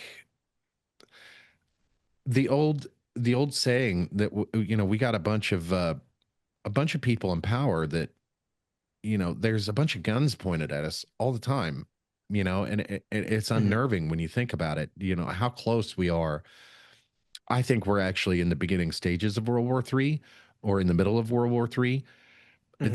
It's actually terrifying to think about, like, if we piss off Putin or Xi Hmm. or they piss off Donald Trump enough, you know, we could be in a situation like none of us can control any of this, Yeah. and it's just a handful of people at the top getting pissed off at each other, and our Hmm. lives are in the balance. Like Yeah. it, it's scary to think about. And then Hmm. you got to think about, like, well, who do we want at the helm if some of this shit pops off? Do we want a soft guy who doesn't know who he is, or do we Hmm. want this egomaniac who knows who he is, but you Hmm. know, sometimes we may not be able to trust him, you know? Yeah. Who do you want in power? Like, I don't want any of these in power. Yeah. I mean, I think we had a little bit of a disagreement on this last time, but I just don't think that we're in the midst of World War III. I think, or at the start of it, I think this is a very volatile time, and I think it's possible. But I hold on to hope and belief that I don't think it'll escalate. I don't think it's in the best interest of anybody. Right. And we've seen in the past where we've been close to World War III with nuclear weapons and it hasn't happened. I will say, though, there are a lot of areas in the world which are at war and we're involved in and could lead to it. So, Russia and Ukraine, Israel, Palestine, could even start out of places like India and Pakistan or Yeah. China and Taiwan, right? Um, They're saying I China think and that, Taiwan is the most likely spot for it to break out right now, currently. But and uh, then now Cambodia and Thailand are yeah, fighting each other, and I mean, they've been fighting each other, but uh-huh. apparently Cambodia invaded Thailand the other day. Okay, So I didn't see this, but yeah, that could be a flashpoint, but I will say they don't have nuclear weapons unless the US backs one and China backs the other or something. That could be something. But yeah, there's a lot of war going on right now. And I will say with China, the only way China invades Taiwan is if the US is massively invested in a ground war in, say, Iran, right. right? Like if we go to war in Iran, if we're distracted, I mean, not that it's the best decision, but I wouldn't say that it's unlikely that China's like the US just ship. I mean, Iran's has a population of like 90 million. And That's a even big then, it's war. kind of a question mark. It's kind of a question mark at that Yeah. point because, well, Hmm. like at that, if we were to go into Iran, we're close to China, right? Um, Yeah. but here's another thing. It's illegal for us to fight two front wars. That doesn't mean we can't. That just Hmm. means we have to have an act of Congress to get it done. Yeah. Um, we Obama did that to kind of like limit our engagements in more Hmm. places than one because it's very expensive and we can't afford it. Yeah. We do have the equipment and the manpower to do it though, and Yeah. that's the thing that uh, strategic ambiguity is very important when it comes to like when it comes to dealing with other world leaders, Hmm. because if they're not sure what you're going to do, they won't do anything like that will jeopardize. Well, for instance, like if Donald Trump was to go into Iran, Hmm. he's already voiced many times that he doesn't want to. He doesn't. But if we have to, if something like that does pop off, you know, after all these years of Donald Trump saying he didn't want war, he didn't want conflict, that's just another signal to Xi and Putin that, hey, we don't know what this guy's going to do. So it would be another reason not Yeah. to invade. I mean, having a crazy person at the helm, I guess, might do that. But Donald Trump has said he's anti-war, and he didn't get us out of Afghanistan. He didn't get us. He is said he would end the war in Ukraine. I can say, okay, yeah, Putin is a bad actor. He doesn't want to negotiate. He's trying to ask for too much. That might be fair, but he's still talking about expanding bombing into the interior of Russia with American weaponry, which is American missiles, which is what Biden, and I'm not a Biden fan, but Biden was like, we don't do that Right. because that's too much. And he's also the guy who was like, let's give them as many weapons and money as they need to this, Eastern European uh, corrupt government, like give them as Right. much as possible. And he also said he would help fix what's going on in Gaza and Israel right now. And Yeah, he's I talking love about ethnically cleansing 2 million people out of the Gaza Strip. So, you you had a know, video. You had a video. I don't, it was it today or yesterday. There it takes 70, it was 70 days. 70 days for someone to starve to death. And these aid organizations give people, like, this is used all over the world. This isn't just in Palestine and Gaza. They give them like these biscuits, which are highly packed with nutrients, and it gets you by a day, right? It gets you by 24 Right. 48 hours. They're not even eating a biscuit. They're not even eating small amounts of food. And it's reminiscent of what you saw in images from after World War II. Yeah. You saw these, Jewish people who were starved to death, who were starving in these camps because the Germans started losing the war. They weren't shipping it. They were like, we've been killing these people in gas chambers and using them as free labor for this time, Yes. but now that we're losing the war, we're just not going to feed them anymore. We're going to let them Right. starve in here. And these people are like skin and bones. And you can say there's a nuance to this issue. You can say that Israel's a right to defend itself, but also, they shouldn't be doing all that, right? But it is immoral, and I don't see how anybody can just deny the humanity of these people starving. Like, Yeah. as an American, I see these people and I'm filled with sadness, I'm filled with grief, I'm filled with anger. I'm filled Yeah. with guilt because it is our leaders who are allowing this. Israel cannot do this on their own. Right. Israel could not. We are. They have free healthcare. They have all these great things in Israel that we don't have here, and we're still giving them billions of dollars, and it makes no Yes. sense to me. And not only are we giving them billions of dollars, we're actually giving them weapons too. Yes. Yeah. And while those things are already paid for, Hmm. our the weapons that we have are they're pretty scary, to be honest with you. Like Yes. there's a Hellfire missile that we have that doesn't have any munitions in it. It just Hmm. has swords that pop out. Really. Yes, and it's now it's one of the coolest things I've ever seen. But like the money and time that went into that thing, and I don't know if Israel's got Hellfire missiles or not, but it's one of the things that's been used over there. Yeah. I Like mean, they're using 3,000 pound bunker busting bombs on civilian areas. thirty We, thousand pounds. oh, 30, yeah, we're even worse. They're Yeah, using like giant bombs on these people. And the thing is, when we talk about the depravity of Hamas and the depravity of the attack on October 7th, that is valid, but that is not where it starts, right? right. So their violence is not okay. Their violence is not justified, and their atrocities are not justified. But you have to think about it. If you were in the United States and China had been occupying this country and taking land from us, what would people do? Like, we talk about our Second Amendment, we talk about our rights to, have guns and fight back. Like, that Well, would to be happen honest, here. I think that's why. To be honest with you, I think that's why they're not doing anything because they want that population to stand up and Hmm. do for themselves. The problem with that is they aren't us. They don't Yes. know freedom like we do. They've been so how long has Gaza been a thing? Like it's been longer So than a few decades, longer right? than you since the 1960s is when the le most recent not the most recent but when that's when I forget the year, but it's like 1960 something. There was a deal that split Israel and Palestine, but this goes back really to British control of Palestine, where they So gave we'll say anybody younger than 50 if it's it has yeah lived this way in yeah Gaza. So for us to expect them to stand up when yeah they haven't been able to, they don't know. They don't hmm know what we know. They don't know the life that we know.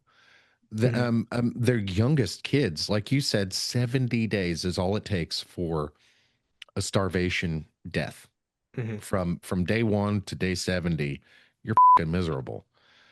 And that's the way these people live. And that's the yes way they have lived before 2023. So if they're a population that's always lived hand to mouth, always, and always depended on their government, and have always had to, well, they call it an open air prison, right? Yeah, that's what a lot of people on the left will refer to it as, and people just opposed to Israeli apartheid will call it an open air prison as a way to draw similarities between the pushing of Jews in the ghettos and the way that the Israeli government has treated Palestinians. Yeah, it's a life of desperation. But the thing is, before this most recent escalation and violence. There were universities, there were hospitals, there was stuff going on in Gaza, and now it is all gone. Um, but this isn't people, and again, the atrocities in Gaza are severe, but people solely focus on Israel and Gaza, but Israel has been also encroaching and enacting violence in the West Bank. Yeah. And this is a mixture of two reasons. One, there's a branch of extremely conservative Orthodox Jews who believe that this is their God-given right to this land. They deserve this land. And there's also a portion of a militaristic conservative movement who just want more power in the region. And it's the United States should not tie itself to a state acting like this. And Yeah. I believe Israel has a right to exist, but does it have the right to exist as a Jewish state? That's the question. Yeah. And so I'm not, I really don't know if I have an opinion on that. So I'm like, I stand with, I stand with Israel. hmm And the main reason why is because I'm very black and white on the whole, okay, you steal people, I'm coming to get them. hmm That's what we would do. We wouldn't do it the way Israel's doing it, though. That's the problem. hmm That's my problem with it is the Yeah. indiscriminate bombing. It wouldn't really, honestly, the United States military, it would be so much different. It would be so quiet. You know, they Yes. would go in and just they would find the intelligence. They hmm would have the intelligence, and then they'd go in there and act upon that intelligence Yeah. quietly Well, and not Israel affect has the her. intelligence. Israel And has that's the intelligence, and yes, they still yes, do it. And you have to think about how we got like Osama bin Laden, or how during the Obama administration, when one child was killed in an airstrike, it was breaking news. It was all over. Like Obama's killed one civilian in a whatever, and they're killing, like they're bombing military targets at their home with their families and not just killing just their home. It's like a whole apartment building. They blow out the entire side and kill like dozens or hundreds of people to get one guy when they could have bombed them at the military base, right? right, Like, right. and that happened in Iran, but they're also just bombing civilian areas and killing civilians. While I agree that the United States would conduct itself much more morally and much better in a case like this, I will say that Israel has a lot of Palestinians in prisons, which you could claim are just like hostages, people that didn't commit really any crime and were taken and put in detention facilities in Israel out of Gaza or out of the West Bank. And I just don't see it as a black and white issue because it's truly a lot more nuanced. And I think that the only solution is a one state solution, a one state solution with equal rights for all people. And I don't care what you call the state, but we've had a one state solution for the past many decades. But It's a Jewish that's state where solution. I kind of draw the line, though, is we don't have any business affecting political decisions in other countries. We have no business doing that. Now, can we withhold weapons? Can we withhold money? We Hmm. can do that to influence. Yeah, That's within our power. yeah, We can tell Israel, okay, well, if you're doing this, then we're not funding any of it. yeah, We can do things like that, but I stop short of saying you need a two state or one state or two state solution. yeah, I don't know. That's yeah, between Israel and Gaza. What I hmm, want is I want the killing to stop. yeah, I want and it's not necessarily like if the killing continues, hmm. just don't use my money to do it. Yeah. I mean, I understand that point, and I think I would agree with you in a lot of cases, but in this case, I'm not saying the U.S. government needs to come in and be like occupy all of it and be like we're one state now, we're making you a Yes, constitution. I'm yes, not saying that, but as the global hegemon, right?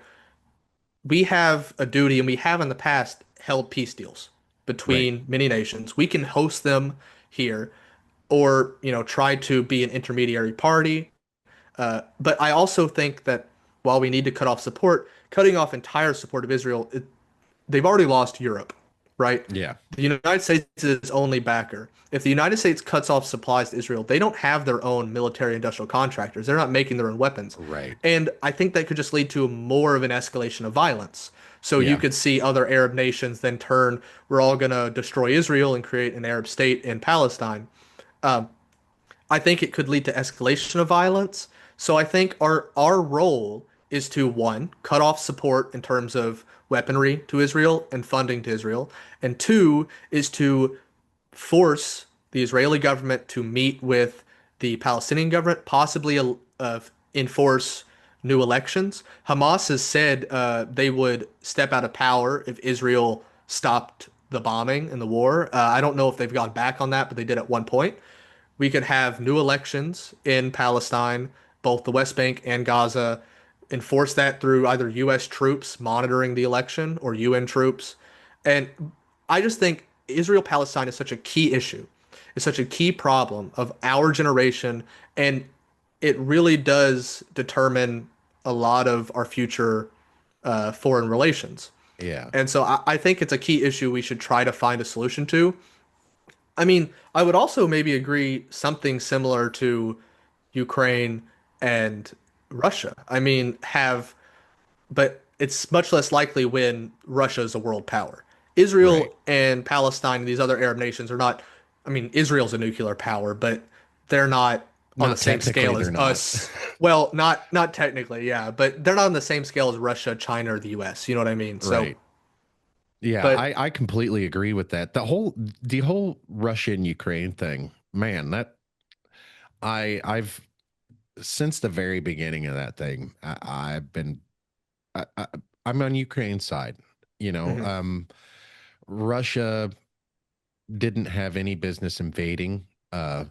They didn't have any business coming over and uh, getting into their elections or their political mhm, processes or anything. But there's a shit ton of corruption in Ukraine, mhm, and both sides know it. And both yes, sides are trying to. I think Russia wants it to still be corrupt, but under Russia's control. yes. And I think the United States wants the same thing. Yeah, but the corruption in Ukraine and the lack of democracy in Ukraine is the reason why the EU has said they're not going to be accepted in the EU. Like they're not a good uh, candidate for integration Right. into the EU, into the EU single market, into the Schengen area. They're not a good uh, candidate for that. But I will agree that the United States we've intervened in their elections. We've supported certain sides.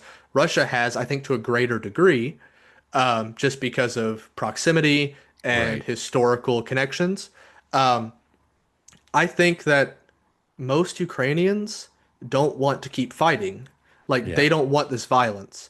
And I think the leaders of Ukraine are the ones who are backed by American interests and Western interests in keeping the war going. But Yes. Putin also wants to take more than, I mean, he has to think about it logically. I don't know if he's trying to wait out till the next administration. I don't know if he's Right. just trying to wait out to take some more land to gain more in the peace deal. But there needs to be peace. And I don't care if Ukraine loses Crimea. I don't care if they lose the Donbass. I don't care if they lose the southern strip that goes down to the south. While I would prefer Ukraine to stay whole, that's not really in the bargaining chips right now. Like we Well, don't it's have like that leverage. what would happen here, right? So if Mexico, let's just say if Mexico invaded, and Hmm. took 20% of Texas, and we were Yeah, at a stalemate 3 years later, that would revert to Mexican control, and we'd rewrite the map lines and then be done with it. That's what the yeah, United States would do, and yeah. I think that's been Or nuke mentioned a few Mexico times. City. I don't know. I don't know. Well, you know what? Mexico doesn't have any nukes, do they? No, So, so we could just yeah. carpet bomb them and take it. And see, But that's but another yeah, I thing that understand. Yeah. the nuclear weapons, we don't even need them. We didn't need them we did not need them when we invented them. Hmm. And carpet bombing is a really good example of why. Now, Hmm. imagine Hmm. carpet bombing in 2025, what that would look like. It Yeah. would it would be worse than nuclear weapons. I mean, yeah, if you look at Dresden, right? Dresden was carpet bombed. It was bombed heavily. You think about bombing a city of a considerable size like that today, you would Yeah. kill millions. Like in a Yes. city like New York, in a city like LA, it would be pretty bad. And one nuclear weapon kills a lot of people, but it's only one. Like you'd have to send multiple, I think, to get that. I mean, you'd see Yeah. long-term effects of fallout and people dying from that, but I mean, nuclear weapons, They call them part the of ultimate weapon. it, Is yeah. is yeah. I mean, they're not it's not good. We should lower the amount we have. Uh, Yeah. definitely, but we should still have some. I feel like just because of the sense Deterrence. of just deterrence. But we should not have like at the height of the Cold War, there were enough nukes to like destroy the planet multiple times over, Yeah, and it doesn't make any sense. I think there's still 12,000. I was watching. So do you know who Johnny Harris is? Yes. So I was watching one of his shows on YouTube, and I think he was saying, now don't quote me on this, but I think he Hmm. was saying that we still have 12,000 Hmm. worldwide. Yeah, That's an there's still a insane number. ton. That's an Yeah. insane number because like the hydrogen bomb, Hmm. it's a lot bigger than Hmm. what we dropped in World War II on Yeah. Japan. And it doesn't take nearly as many as of those. And like if you think about ICBMs, like most of ours hold 6 warheads, Yeah. and it's if you shoot one up and they all come down at the same time, that's 6 targets that you have to hit that are Hmm. going faster than, like, they're at terminal velocity when they come back down. Hmm. So it's insane. It is insane. I like Annie Jacobson. She she's written a couple books on like her most recent one. She details a lot of the close in like the near misses that we've had with nuclear weapons with the Soviet Union. She Hmm. details a lot of that stuff. Our nuclear doctrine, Hmm. our nuclear doctrine is unique. It is launch on warning, which Hmm. means if we get a warning that there's warheads overhead or coming this Yeah. way, we don't wait. We launch. Yeah. And now, if it's just one that's coming here or there, like, they do have decisions to make, Hmm. but at some point it becomes automatic. We don't wait, and Yeah. that is terrifying. Well, you're putting this in the hands of one person, really. Yes. Like this doctrine may determine like policy and is good for deterrence, but really it's on the hands of one person. And I think that is crazy that we have one person in charge of China or one person in charge of the US or one person in charge of Russia who can decide to end the world. Not literally kill everybody, but set us back to the Stone Age. Like Yes. like I believe it was Einstein who said, I don't know what weapons World War III will be fought with, but World War IV will be fought with like sticks and stones or something like that. Yes. And Yes. it's crazy. And I think, but we're at a pivotal time in world history where we can create more, I guess, international cooperation. I think we Yes. need to find peace in our time. I think we need to increase the power of the United Nations and reform the United Nations. The United Nations Security Council is one of the most corrupt and undemocratic things in the world. The Especially United, since they let in China. That's well, I mean, but one person can veto anything, yeah. and whatever the rest of the world votes um, in the secure or in the I'm blanking on what it's called. How am I blanking on what it's called right now? It's The podcasting, I'm telling you. I know the wait, I'm gonna look stupid. Let me see. United Nations. The General is it the General Assembly? What is it called? I Security think a Council. General Assembly sounds right. Yeah, I think it's the General Assembly. Let me look up UN bodies. Let me look up UN bodies. And I also think that so I think we recently just pulled out of UNESCO as well. Yeah, we did. But yeah, it's in the United Nations holds basically no power. It just allows for this idea of international cooperation, but it is the United Nations General Assembly. So I was right. But So it's they basically have, like the rules-based order that's worked yeah. for so long. Well, yeah, And it's not it's working all kind anymore. yeah, yeah, exactly. It's like we've used threats, empty red lines. Hmm. All of us have. Well, you know, Yeah. Obama did it. Putin does it every other day. Hmm. Trump does it a lot. Like since he didn't do it whole lot in his first term, Hmm. but he's doing it almost every day in his second term. Yeah. I think I heard out of his mouth the other, we'll just bomb the shit out of Moscow. Like you can't say things like that unless you're gonna do it. Yeah. And Like, then, I mean, if you're sending these are hypersonic weapons yeah, that are going to be used. They are sometimes indistinguishable from nuclear weapons. And yes, if you're yes, sending multiple of them at a time, Russia could think they're bombing them with nuclear weapons, which would in turn lead to a nuclear response from Russia, right. And which, if they have enough of their government structure that falls, they do yes, have a dead hand system. yeah, like it's incredibly frightening. But again, I got kind of off topic because I forgot the name, but the UN, I think we need a world organization that governs certain things. Like Yeah, we should have actual enforceable power. The United Nations should have its own military. The United Nations should, which they kind of already do, but it's only you have to I think they voluntarily only send do. them and I think they only do peacekeeping missions now. yeah, like I think having an international body that's truly democratic is that can enforce its decisions and you don't see like Israel or any other nation, the United States has done this as well, just ignoring decisions by the UN. Russia does it. I mean, there's a warrant for Putin's arrest, Yeah, and it doesn't matter at all. There's a warrant for Netanyahu's arrest, and he comes to New York City, he comes to right, right. DC, and nothing's done. Well, here's a little insight on that. That it's because they didn't formally Yeah, declare the war. US. Oh, Um, well, when Russia invaded Ukraine, it's a special military operation. That's what it's they say. it's just The semantics. Yeah. exactly the reason why they did that is Hmm. because of the war on terror. Hmm. If the United States had declared war, then throughout all that stuff that happened, George Bush and uh, Cheney. yes, Dick Cheney could have been charged with. They could have been charged with war crimes.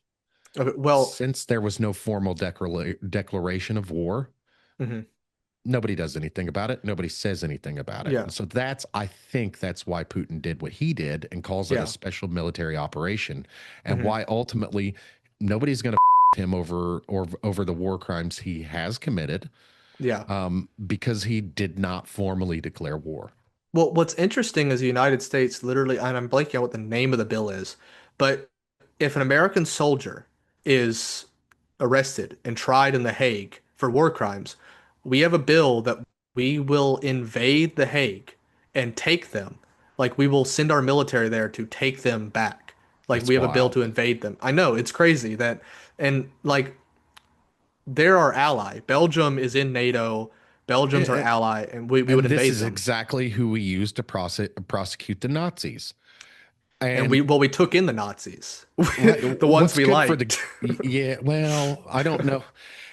We made excuses to to keep them, but ultimately I don't think our government that was that far.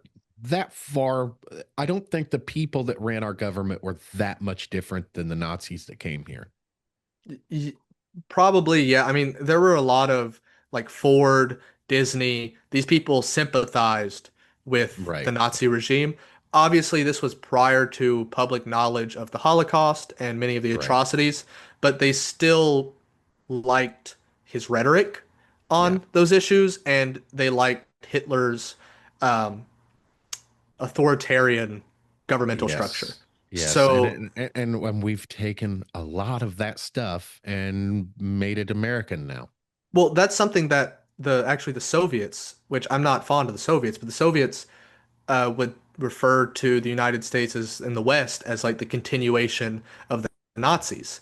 because the Soviets slaughtered any Nazis they came in contact with, and we tried some of them and put some of them in our space agency because they were building cool rockets, right? So, I mean, while I don't agree with that take, I don't think we're Nazis and I don't think we're like the continuation of fascism in the West. I think it is somewhat of a valid critique to say we took those people in and we accepted them in.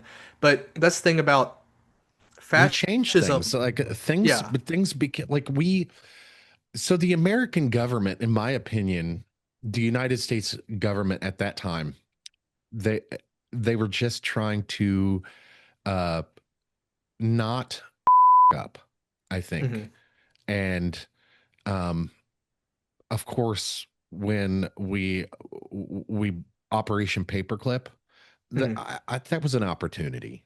It was an Yeah. opportunity, and they were like, "Hey, the Soviets are going over here and doing this. I think that's a really good idea. Let's go do that." And we ended up Yeah. getting quite a bit.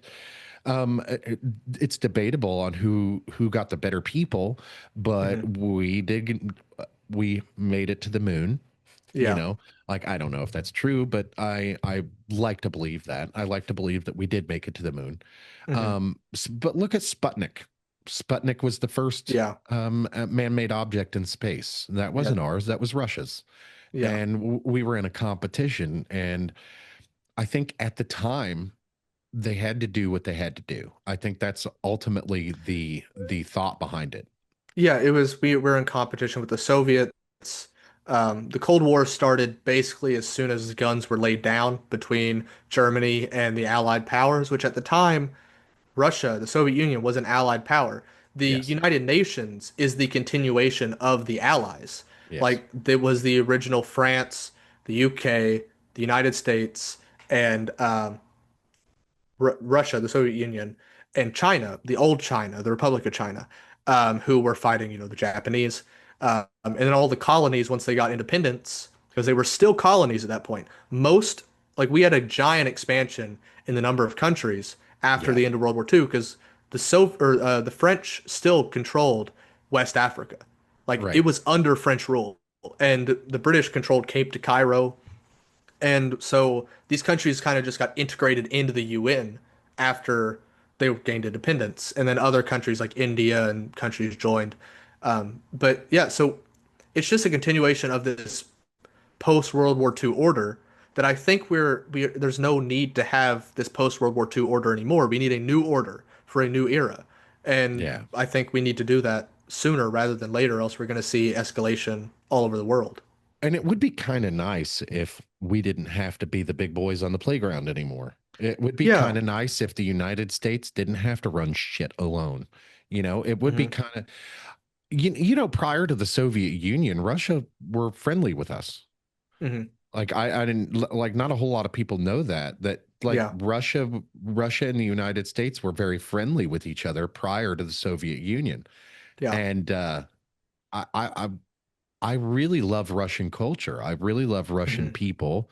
And that's branched out to the Ukrainian culture and Ukrainian people Hmm. since, 2022. I've gotten to know a lot more about Ukraine, Hmm. and I got to know a lot more about the Soviet Union. I just freaking love those people. Yeah. I wish we could be friends. I would rather much be friends with Russia than enemies. Yeah, I mean, I think we've kind of ruined that under current Russian leadership. You're not going to see Vladimir Putin uh, reaching out his hand in friendship to the United States. I think he's old. He seems ill and will likely die probably before 2030, if not soon after 2030. I mean, relatively soon he will die. There will be new leadership. Um, maybe we can find common ground then. I think there was an opportunity for Russia to become like our ally after the collapse of the Right. Soviet Union, and we ruined that. So maybe we can fix that, but they need more democratic elections and to be democratic, I think. Yeah. Uh, And that's not going but to happen under I mean, current leadership. yeah, under current leadership. But I think that's key to combating China in the 21st and 22nd century Yes. Yeah. is, Thank you. yeah. That was a great segue into, like talking about China because we're going to need some help there, and I would much rather fight with Russia than against them. But the good thing is they have a common enemy in China, Hmm. and they've admitted so recently. There's not admitted. We've got intelligence. Um, Hmm. that says that Russia is now aware that China is seeped into their systems, just like they did us. Hmm. And it was a little bit easier for them to do it with Russia than it was with us because Russia needed them at that time. And now Yeah. they've got internal paperwork that's coming out that says, oh, look, like China's not our friend. They're kind of our enemy. And I'm with you there. Like what's going on in Ukraine, I do think that China is funding Russia to keep it going, Hmm. right? And I think the United States is funding Ukraine to keep it going. Hmm. And we have different reasons why. We want Yeah. the United States wants a broken Russia, Hmm. and China wants a broken United States. Yeah. I mean, the thing is, Russia's been described by a lot of people as a secondary power reliant on China, and that China is like the predominant power in the relationship.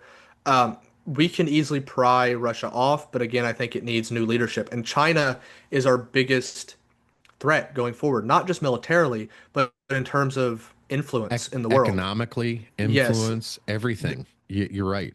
and China right now is offering a better system to much of the world who have lived under dictatorships backed by the United States government.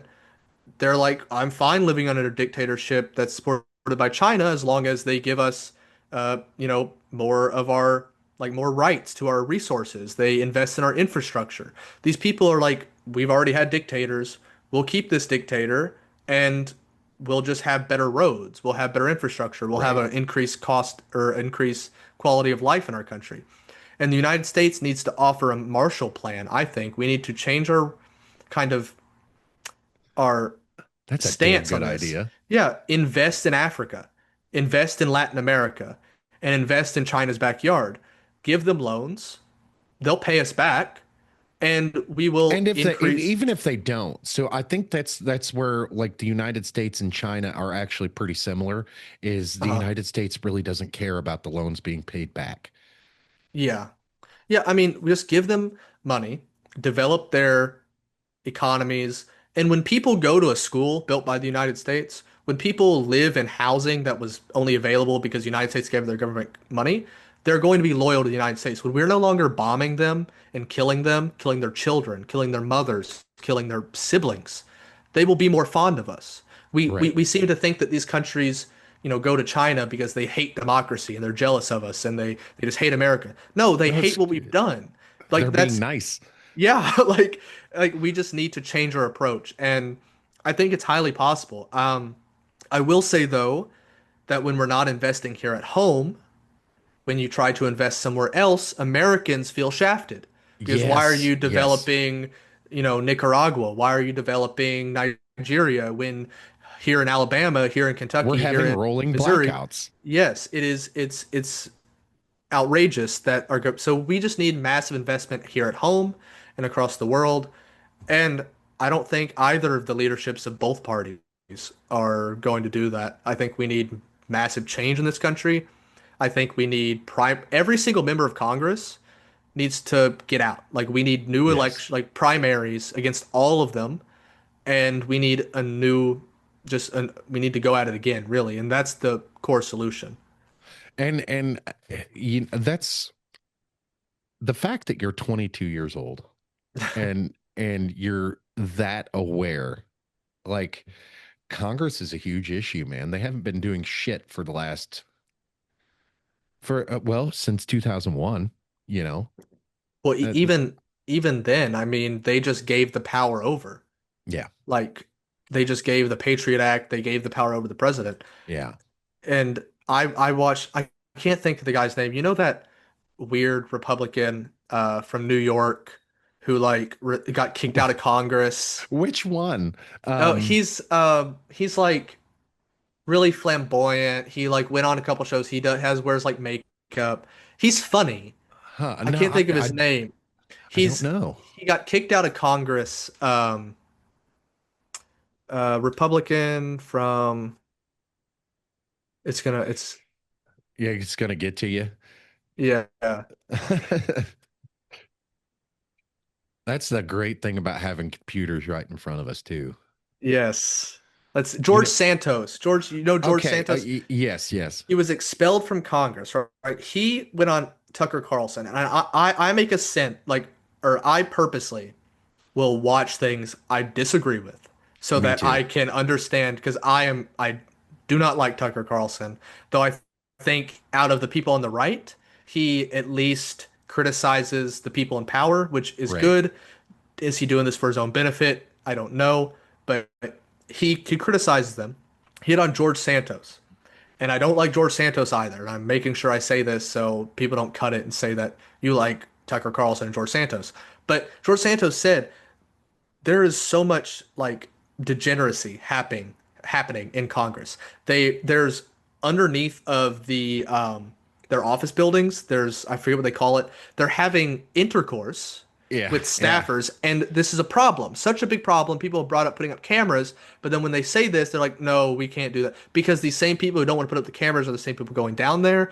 These people are drinking and not voting. They're handing their card to another member of Right, Congress who is sober enough to walk to the ballot right, and voting. There are members who will go home and tell someone to vote for me, which is illegal, by the way. It's right, illegal, but you can't tell like were they there, were they not? There's 435 members of the House of Representatives.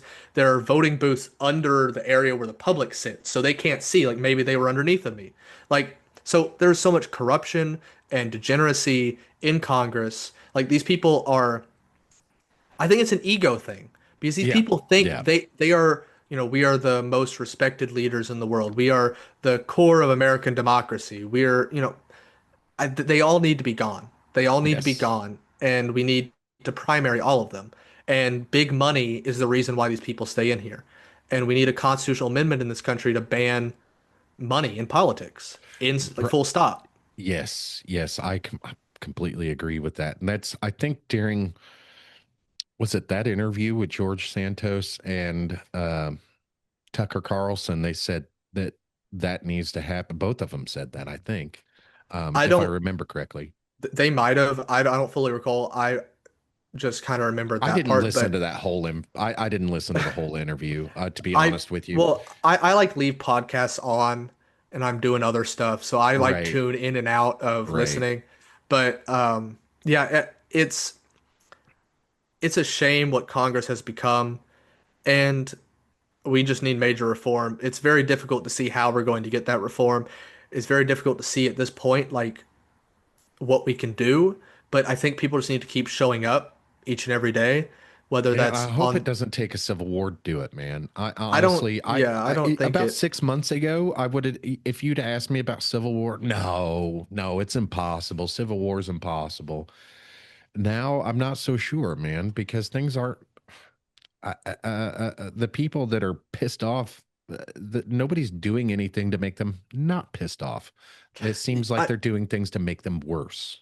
yeah, I mean, I don't think civil war is likely, but I will say that there is an alternative being given, and that is through people like Mamdani in New York City. They are progressives and leftists who don't capitulate to the center of the party, the Right. centrists, and you can agree or disagree with some of their policies, but I think these people are genuine. And I think there are also some people on the right who are genuine, like Thomas Massey Yeah. of Kentucky here. I actually know someone who knows him, and he's nice from what I understand. He's very principled, and he stands up to APAC, to Trump, to these people when he believes that it's right. And we need more people like him, more people like Mamdani, whether it's the left or the right, people in the parties who don't kowtow to the billionaire donors and the rich people. And we can let the marketplace of But ideas determine the problem with that is they will some eventually. of them. That's, I think most of them, because to be honest with you, I don't think there's many politicians that get into this shit for, um, to get rich. Maybe there's a Mhm. certain tipping point where they're like, "Oh, Congress, I get rich over here. Let's go there." Yeah. I think people ultimately, most of the time, get into politics for the right reasons. They want to Hmm. make change. They want to make things better, most of all for themselves, but also for Hmm. their neighbors too. Yeah. And then something happens where they get in there and they understand that they either they have to go along to get along. If they Hmm. want something to if they want one of their bills to go through, they have to suck ass over here to get this bill to go through. Yeah. And I think there is so much of that. Getting it to change is next to impossible because at Hmm. some point these people they at some point it's like they understand in order to get things done you have to toe the company line. And Hmm. it's happening with the UFO subject. There's a representative out of Tennessee, Tim. Shoot. Well, anyway, there's a representative out of Tennessee that Hmm. it's happened to. He was all gung ho about UFOs and released the files, the Epstein files, all this stuff. And Hmm. then he comes out and says, "Well, I've been threatened. Yeah. So I have to we've all been threatened. They're not going to show us anything, so I'm going to back off." And Hmm. at a certain point that people do lose their lives over this. There's Yeah. people and 20, 30 years ago, people committing suicide with, shots in the back of their head, Hmm. and people falling out of buildings and whatnot. That Hmm. stuff happens just like in Russia, it happens here in the United States. And I fear that the deep state, quote unquote, Hmm. is so bad, is so terrible that one person can't stand up by themselves. And if you get 300 members of Congress to stand up at the same time, then it'd create such an issue that we get lied to and secret courts get involved and the Patriot Act gets passed and stuff like Hmm. that. It's just so I don't know if it's even possible to root out that level of corruption without breaking the entire country. Well, I mean, I would say that it starts with small amounts of people, right? So you can have a little bit of people pushing for change, like Mamdani or the person in Tennessee, which I think I know who you're talking about, I can't but I remember his don't know name. their name. And But he's hilarious too. I love the guy. yeah, but like these, again, the only reason that these institutions can have power is because they have either something on the people in power, or the people in power just are immoral people in the first place and they could use that against them. I think there can be massive change in this country. I think it starts to the grassroots. I think that if you change the parties, you can change a lot of this because the people in power have been in power since the 80s, the 70s, the 60s. Like these are the Right. same people who have been in power for longer than I've been alive and likely longer than you've been alive. Right. Many of them. And so I think change is possible. I will say that with like the CIA and all that stuff, I mean, I think it's harder now to exert power like that because of the internet, because of Yes. Yeah. all of the democratization of knowledge and media. Like you can't just kill someone and it's not on any of the three channels. You know what I mean? Yeah. And it's Yeah. not on the newspapers. You see it. And you even see like, and I don't even know if this is real, but they talk about, the Boeing um, guy who was going to tell he died from a suicide, supposedly in his truck or something. Like Right. even that, it's like people are like, did like he might have been murdered by Boeing, which Boeing is a military industrial contractor too, Right. so Right. they're tied in with that.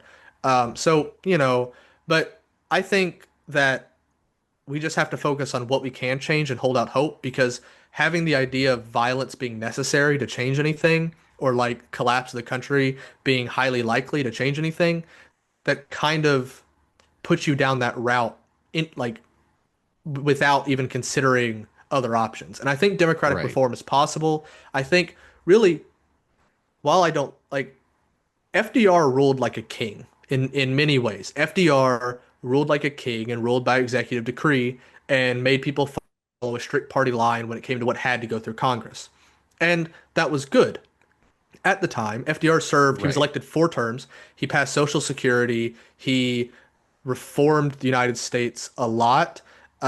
He instituted the modern income tax that is now permanent. He did a lot of things that have allowed the government to do more and benefited people's lives. Do I think like Donald Trump ruling like a king, or do I want no? But do I think a leader with resolve who wants to let all this stuff out can do it if they get in power? Yes, and this is the one time I'm going to say the president is the one person has a lot of power and can do a lot. They can ask for the files. They can get the files of whatever, walk out and give it to the world. If they get shot, if they get killed, fine, but it's out there, right? And I don't Right. think they're going to do that once it's out there. The president can do it, but the thing is that many of our presidents are corrupted. There's tapes of them. They're just bad people. They have a lot of stuff they don't want to come out. These I people are love that. corrupted. I love that you have, yes, yes. One thing that really pisses me off is the Epstein files. Yes. Like, I am at the risk of beating a dead horse. Like, we do need to keep talking about this. We do need to Yes. keep talking about because I really don't give a shit who is in the Epstein files. It could be my best friend for all I care. I Hmm. and I will tell like you deserve the same thing that everybody else in these files deserve. Hmm. If Donald Trump is in those files, I want to know Yes. if there's world leaders that we don't even, like we couldn't even fathom being in those Hmm. files. I want those files released. Yes. The biggest reason why is because we deserve to know what are like they like okay, so Donald Trump campaigned on it, man. Donald Trump Yes. campaigned on it. One of the reasons why he got voted in is because the damn Epstein files. Hmm. And now he's saying, oh, there's nothing to see here. Well, if there's nothing to see here, let us see it. Yeah. If there's let us make our own decisions about, you know, and one of the arguments is guilty by association. Well, oh, we don't want a lot of innocent people. Let us make that damn decision. Yeah, Let people us aren't make that stupid. decision. People are like, oh, if you were just friendly and there's no evidence of you doing anything, there might be some people who are like, you were hanging out with a convicted, but they're not going Right. to be like, you know, there are weird people who we know are weird who we elect to Congress, right? Yeah. Like Yes. you're not going to lose your chances of everything. But leaders in this country, whether it's Bill Clinton, whether it's Donald Trump, whether it's Obama, for God's sakes, let us know. And I think that's for us to decide. And Yeah. And guilty by we, association is absolutely a thing. Like, well, and yeah, if rooting all you're, these people out, man, it's a huge problem. But you know what I think? Now, this isn't my theory. I stole this from somebody else. Matt mhm, Tardio of Speak the Truth podcast.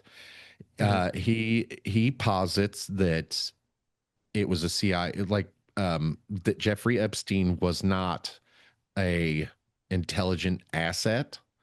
mhm, He was an intelligence tool, and that yeah, CIA was is running operations, honey trap mhm. operations, and that's why they don't want it Well, released. It's because the CIA is running operations that, you know, yeah, with kids and human trafficking involved. it's the CIA or Mossad, right? Or both. So Mossad is the Israeli intelligence organization. I believe Ghislaine Maxwell's father Yes. was Yes. in Mossad or worked for Mossad, was an asset of Mossad.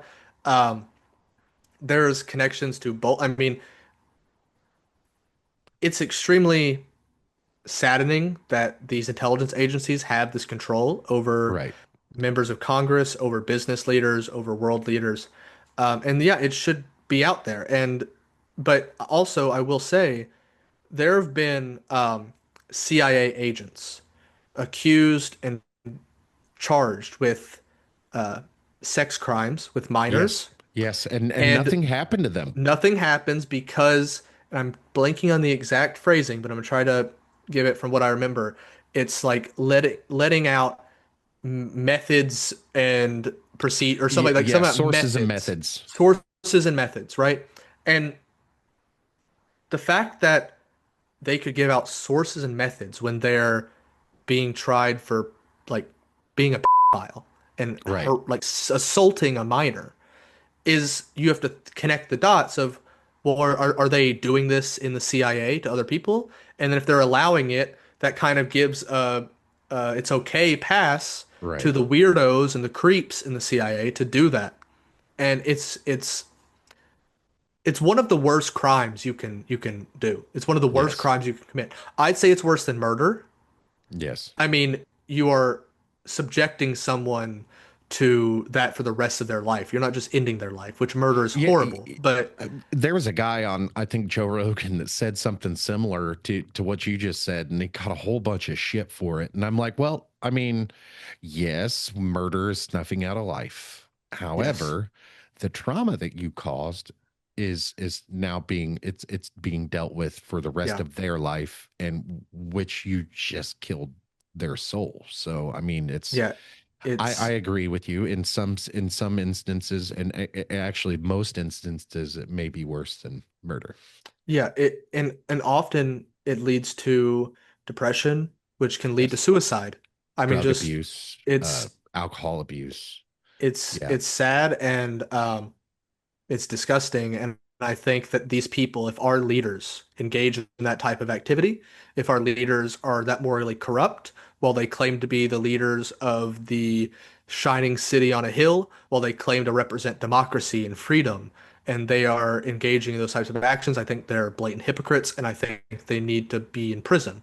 yeah. Um, and but do I think Donald Trump's going to release it?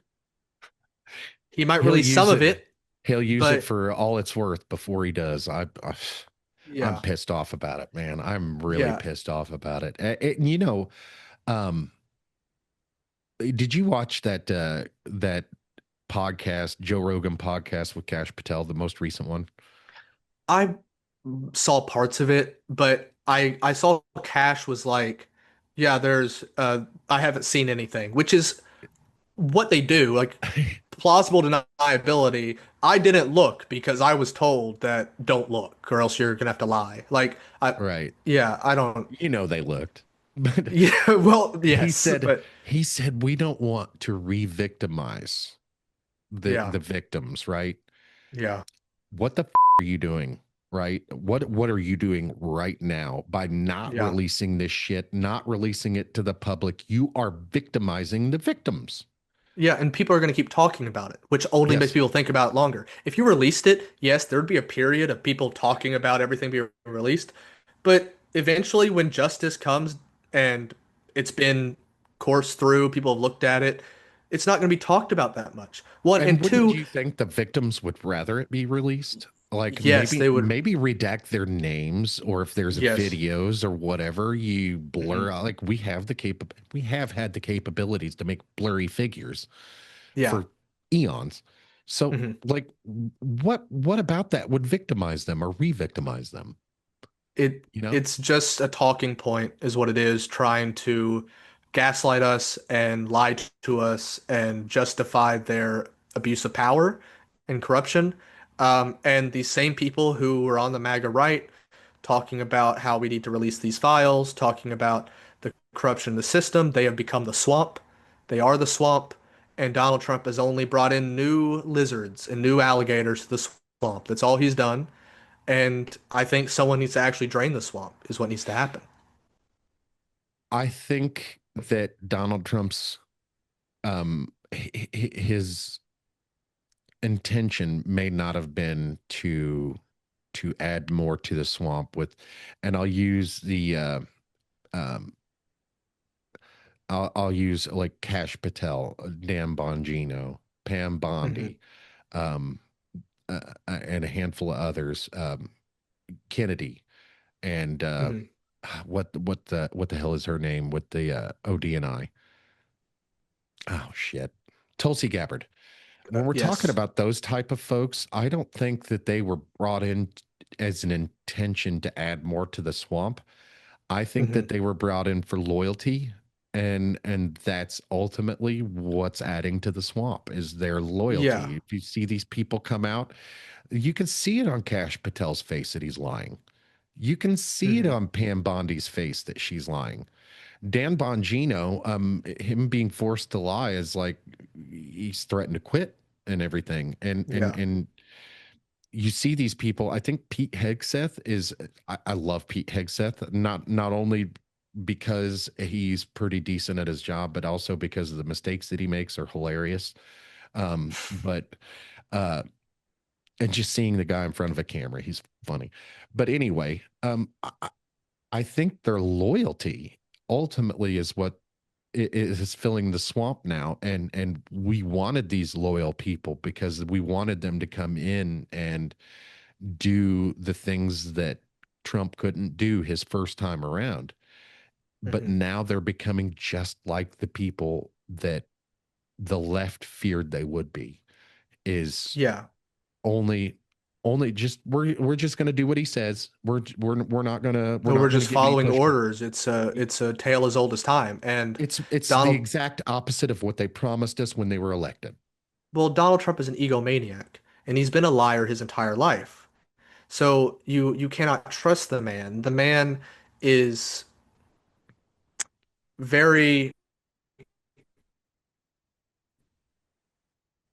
just he's very opportune as a Democrat. If he could win, he said he'd run as a Republican as he'd win Yes, because yes, he if he'd win, and he said he'd probably run as a Republican because they're so stupid or something to that line is what he said, and they'll believe yeah, anything, and that's what he did. And I don't think he believes much. I don't think he believes anything. I think he sees I think he's stupid, but I think he's intelligent enough to understand that there is a divide in this country, and the Democrats and Republicans have sold this country out. So he came in saying, I'm of the establishment. I cheat on my taxes like the rest of them, but I know like I smart business, but that's corrupt and that's wrong, and I'm going to keep doing it if that's the rules. But I'm gonna show you the corruption. And people said, at least that guy's saying it, right? And right, they elected right. him. And then the Democrats nominate more liars, and then they get surprised when Trump wins again. But Trump has always been a liar. He's an opportunistic person, and I don't think he believes much of what he says, but he's harmful to this country. And this Trump era has been harmful to this country. It is, I don't agree with that. So, in my opinion, Donald Trump he's got a professional wrestler persona. I don't think mhm, the guy that we see in front of the cameras is the guy that he actually is. Now, I've said it mhm, for years. Maybe Trump is functionally illiterate, but you don't get to be a $5 billion man by being stupid. Um, I yeah, think I think that he's a gangster. I really do. He worked so he came up in New York in the 70s and 80s and as mhm, a real estate developer. Now, who do you have to work with in New York City in the 70s and 80s in the real estate market? You have to mhm, work with the mob. And I think he did that. And mhm, I think he did it very well. And I think that that's where he gets his balls from. And mhm, I don't think Donald Trump's as bad for the country as we think he is. I think he has good intentions. Now, some of the things that he does have the opposite of intended effect. But I think ultimately he is a patriot. I don't think he's trying to crush the I don't think that he wants executive branch to have more power so he can have more power. I think he wants the executive branch to have more power so we can fix some of the shit that they up in the past. mm, I mean, possibly, but I think you are giving him more of like a benefit of the doubt and Right. more credit than I would give him, just because, personal experiences and different things. But I just don't think he's looking out for the good of this country. I think he's looking out for himself. I think even if he does care about the country, and like if I grant you that, if I grant you that he's a patriot or he loves this country, um, he's also a core part of what he's doing is looking out for himself. And Yeah, that you yeah. look at that with the deals with his son-in-law, the deals he's gotten with other countries with his children. Yeah. I mean, he's corrupt, and I And think there's inherently, also recently a lot of stuff with terrorists. He's making deals with terrorists in other countries and that's not something that United States wants to be or needs to be involved in.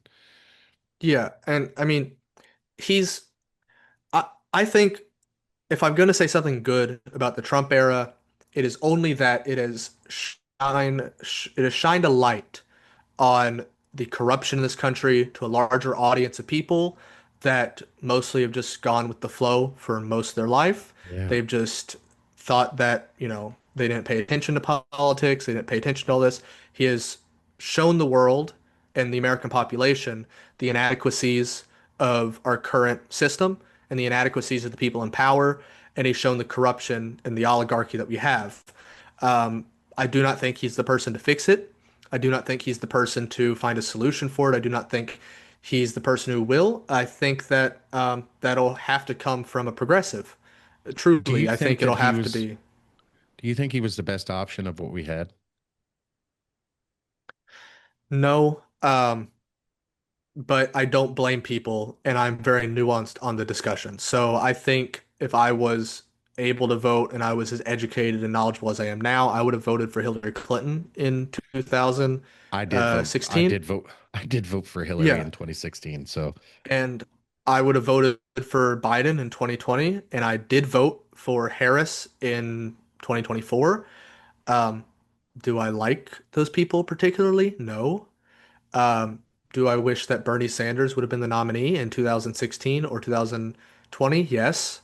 Um, but well, I like old Bernie. He's a good yeah, dude. I mean, honestly, I say this like jokingly, but if they put Bernie up in 2028 and just put someone as like a replacement as the VP for if he dies or whatever, I would vote for him. I mean, we had Biden for 4 years, and Yeah. Bernie's more Yeah. there than Biden. I mean, why not? But, you know, I worry about the left after Bernie because Bernie is kind of just the central figure. He is the Yeah. guy. Like who else can replace Bernie Sanders? AOC, maybe. But She's got the chops for it, I think. I don't I think that think, but she'll be leader in 2028.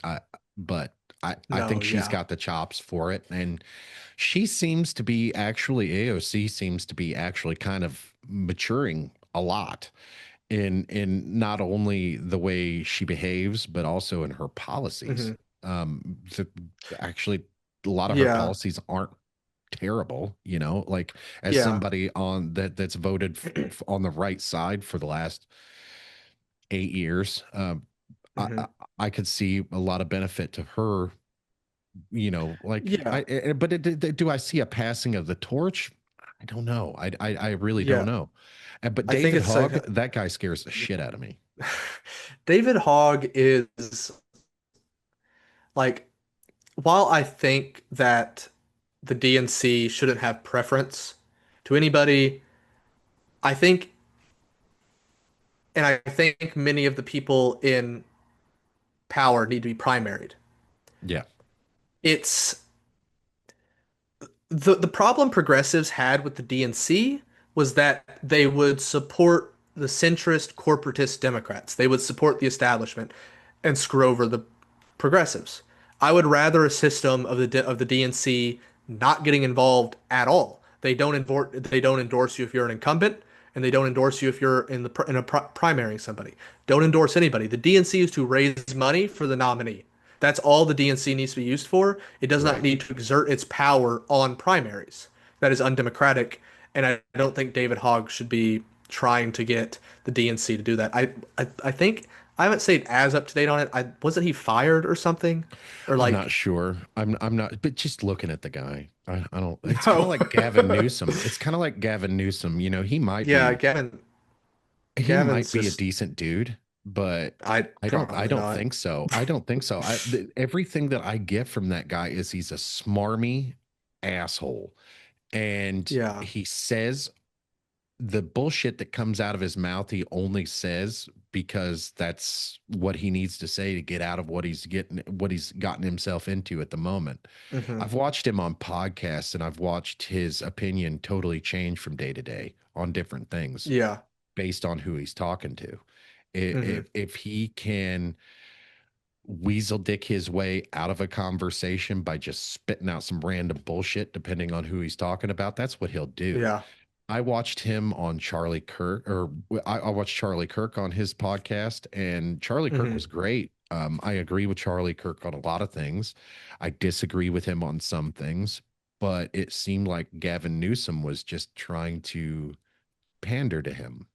And I don't want to watch that. I want Gavin Newsom to defend his positions.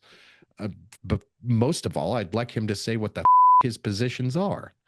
Well, Gavin Newsom is, if you watch any of those podcasts that Gavin Newsom did, and I don't even know if he's making very many more because of how bad the reaction to them was, Right. but he, and I can't remember exactly what he does, but the way he like moves his hands and talks seems so fake. I'm repulsed by it, and I think it gives like it's not an Obama impersonation, but have you seen how like Josh Shapiro, the governor of Pennsylvania, he's doing an Obama impersonation, like the way Yeah. he talks, the way he moves his hands, and it also reminds me of the way some Republicans after Trump have started talking like, going like this or talking in like the way they move their hands and the way they try to impersonate the person who won, the winner. So if they do it Right. like that, then I copy them. It's deeply disingenuous. And Gavin Newsom also destroyed California. Under his Yeah. watch, California has, I mean, they were already struggling with a lot of issues before Gavin Newsom, but he's definitely exacerbated those issues. Yeah. Like there are homeless people all in LA. Like it's a massive problem, and he And criminalizes homelessness. the thing that he said about when when Xi came to San Francisco and there was fucking Chinese flags everywhere. God, that pissed me off. But Hmm. the thing that he said about that is like, well, you clean up your house before your friends come over. And I'm like, Oh yeah. no, no, man. I keep my house clean for the people that live there, Yeah. and that's the thing. You don't. if your house is already clean, you don't have to clean up before your friends come over. And like Yeah. that's number one. Number two, Xi is not our friend. He is not our Yeah. friend. He's maybe somebody to learn from Yeah. and kind of do work with, but he's not our hmm friend. Yeah. I mean, Gavin Newsom is just an opportunist, like how I described Donald Trump. He doesn't Yeah, believe anything. If he was born and raised in Texas, I'm sure he would be a Republican. Like, Gavin Newsom is corrupt, and I don't think he should be the nominee. And he could have done things to fix homelessness. Like you said, like if you want the house to be clean, provide housing for these yeah, people. Give them one bedroom apartments, like one bed, one bath, little tiny apartments. Let them in there because one of the biggest obstacles for homeless people making money and getting their own place is that they don't have an address to get a right. job. They don't have these like you need an address. So if you give these people a little one bedroom apartment, no one wants to live in a one bedroom apartment for their whole life. I don't Right. think I've ever met anybody who doesn't have any ambition or drive to do anything. But it's a basis point. And California could is like one of if it was a country, it's one of the richest countries in the world. Yes, They could do yes. it there. They could do it there, but they don't. And California is so cool too. I love California, hmm man. Yeah. I've been there a handful of times, and it's like every time I go there, I'm like, gosh, this place is so beautiful. And hmm the last time I went, I actually went to San Francisco during the height of all the COVID lockdowns and everything. And it was like hmm it was a whole different level of cool because I didn't run into any people, but the Yeah. people that I did run into were mostly tourists and doing the same shit that I was, and it was so hmm neat. But California's weather is really really nice, and I think that's why a lot of hmm homeless people migrate to California. And if they just God, if they just the homelessness problem in California has been monetized by the hmm people that are trying to solve it. It's been Yeah. monetized billions of dollars. It's become an industry. Yeah. And They if you get t- subsidized by the government. yeah. Yeah, if you take that power out of their hands, hmm and actually build some housing with that money, and it doesn't have to be public lands like you were saying. It can be like these chunks of property. Like here in the city that I live in, there's houses that are falling apart everywhere. Why doesn't the city government just buy those properties, tear down the house, build something cheap that's going to last, we'll say 50 years, something cheap hmm that's meant to only last 50 years, make it Yeah. last 40 years, tear it down and build another one. It solves so many, like it would be so much cheaper than what we do now, hmm Well, I mean, and would provide housing.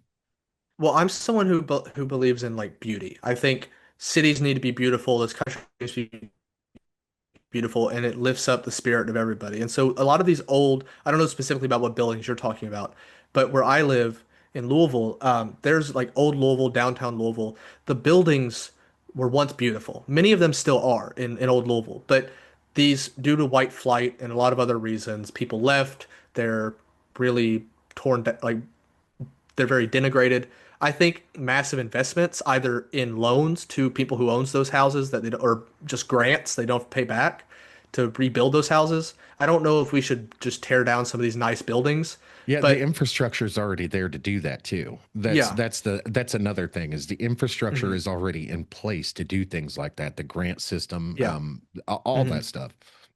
Yeah, and but I just feel like public housing is probably the easiest way to do it, like apartment complex type situations where you can house these people.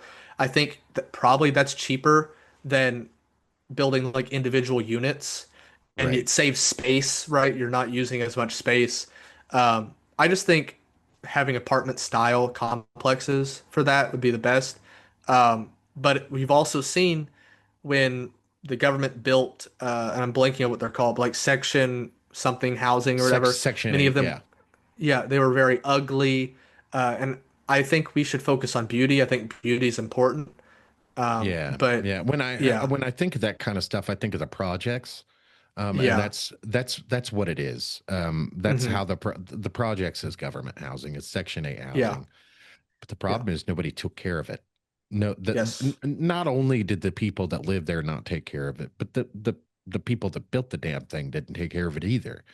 yeah, Um, and you can't just move in people and like who have never.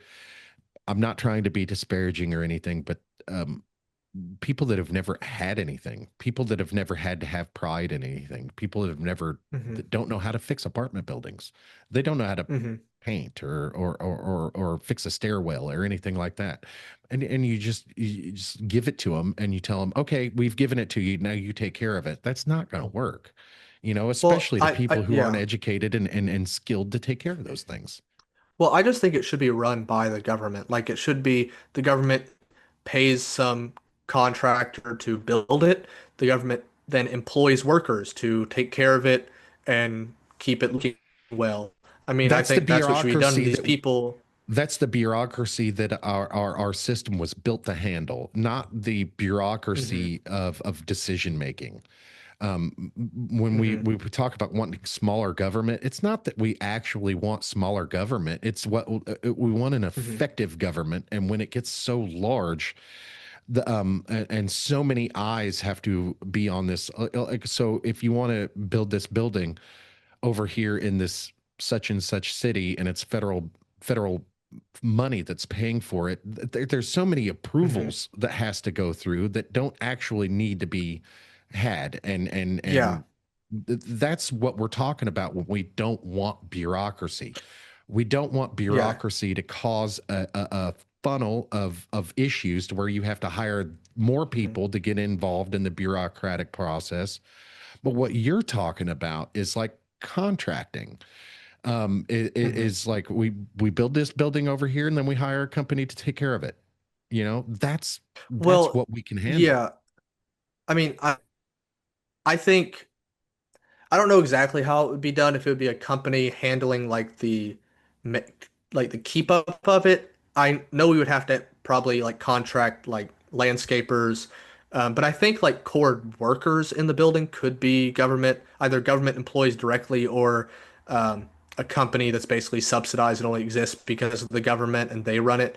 But yeah, I mean, our bureaucracy and red tape, a lot of it just extends. Like we wait for highways to be fixed for years. Like Yeah. it's outrageous. And I mean, you can cut down red tape. There are some things that are important, like making sure, like looking at the environmental impact of something. But they Yeah. also sometimes set these things up where they're like, we do this, then we do this, then we do this. Do it all at the same time. Like Yes. that's what they did with COVID, with the COVID vaccine, right? Normally, to get a vaccine, you go through this process, then this process. They just did it all at once, right? Right. And that made it so much quicker. And people can debate the efficacy of whatever, but I mean, I got the vaccine. I support, I think it's preferable than not having it, but that can be done in other aspects, Right. and we should do that. Well, whether we want to admit it or not, the vaccine did save lives. So, Yeah. you know, it is what it is on that. But Mhm. as far as far as the red tape and all that stuff and the environmental impact studies, I think Mhm. some of that was put into place to stop people from doing things. And Mhm. I think a lot of the environmental impact studies were brought in to by environmentalist organizations. Mhm. I think it was brought in as roadblocks to stop things from happening. And if we could just remove some of those roadblocks for things that we need, like infrastructure projects, housing projects, Mhm. electrical grid investments and improvements, I think you're right. I I think mean, the environmental impact studies are necessary. We have to do mhm. those things to, not not only to protect things, but so we don't accidentally shit up when that's not what our intentions were. And we don't Yeah. want I to mean, kill bees or anything like that, you know? Yeah. So I Yeah, do I think that's agree. very Yeah. important, but having that all that permitting and all that stuff happening at the same time, that would be way more preferable than the way we do it now, where it takes two Yeah. years to build a building.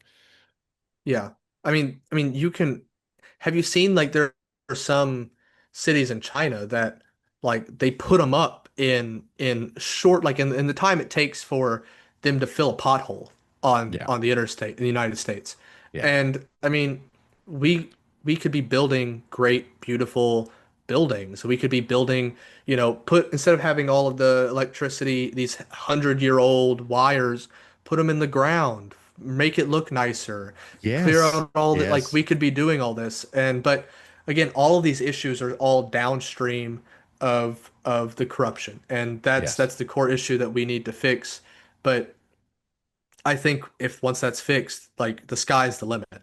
We can change this country for the better, and I think and hope is the thing we should all hold on to, about the future, about what we can do, and just continue to believe that we can, and we eventually will, because that's the core thing about America is that we yeah, believe in bettering this country and bettering our lives. And I very much love this country. Do I hate aspects of this country and what we've done? Yes, obviously. I'm a moral person and am I judging them based off 21st century morality? Yes, I am, because I live in the 21st century and I think that's disgusting. But we got better. We got better, yes, and I'm sure in 100 years I'm going to be looked at as a crazy person for liking my steak medium, or medium rare, eating steak and eating meat. I'm going to be seen as like I'm genociding animals or something. But, you know, that's fine. They can judge me by their morality, right? But they're going to be better than I am. yeah. So that's on them.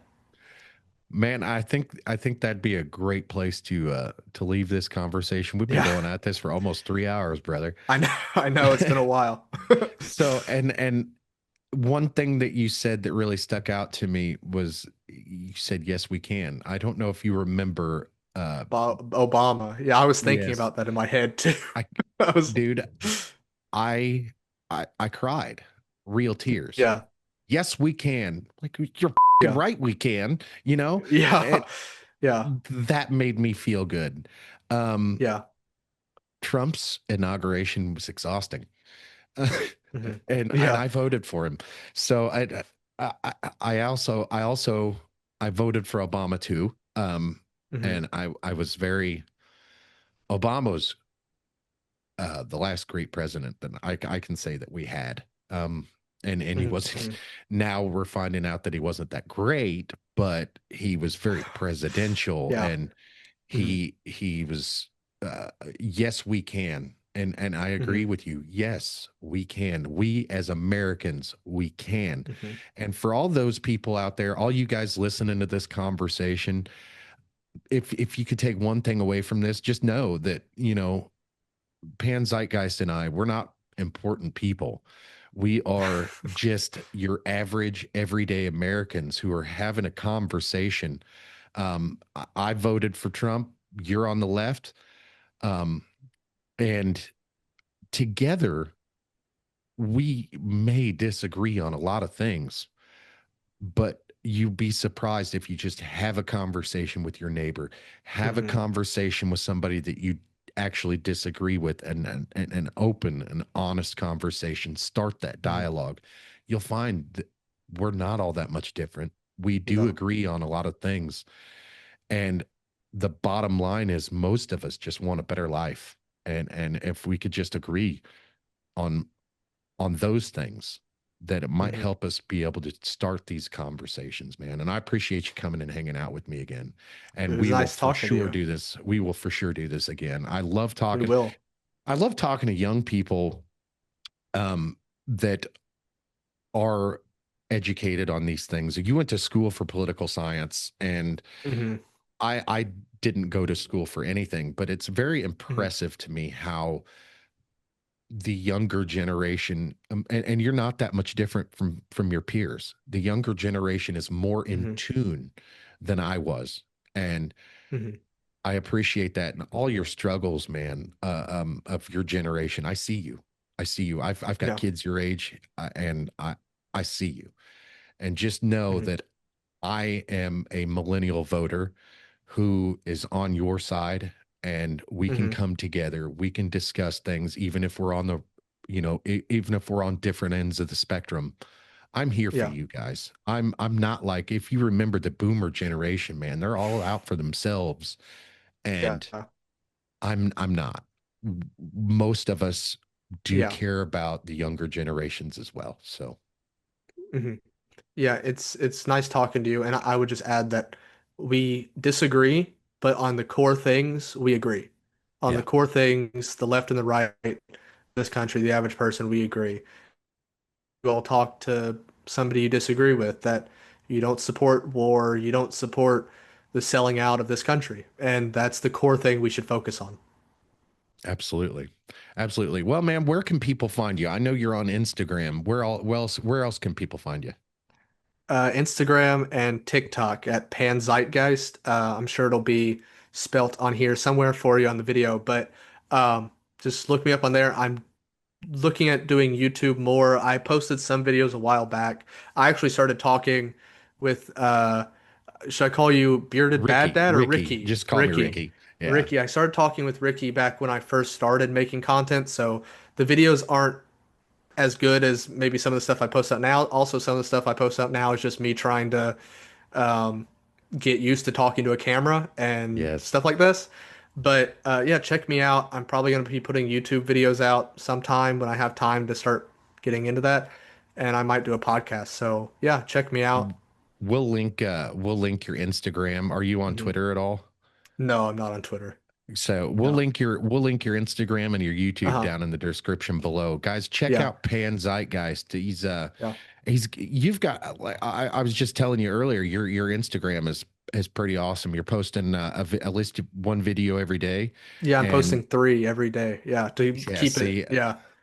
and I'm loving your content, brother. It's honest discussions and real problems that we Hmm. want to get out there and talk about these things. But Hmm.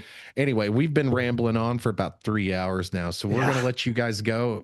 Pan, you hang out with me for just a minute. We'll let these guys go. Bye, All right. guys.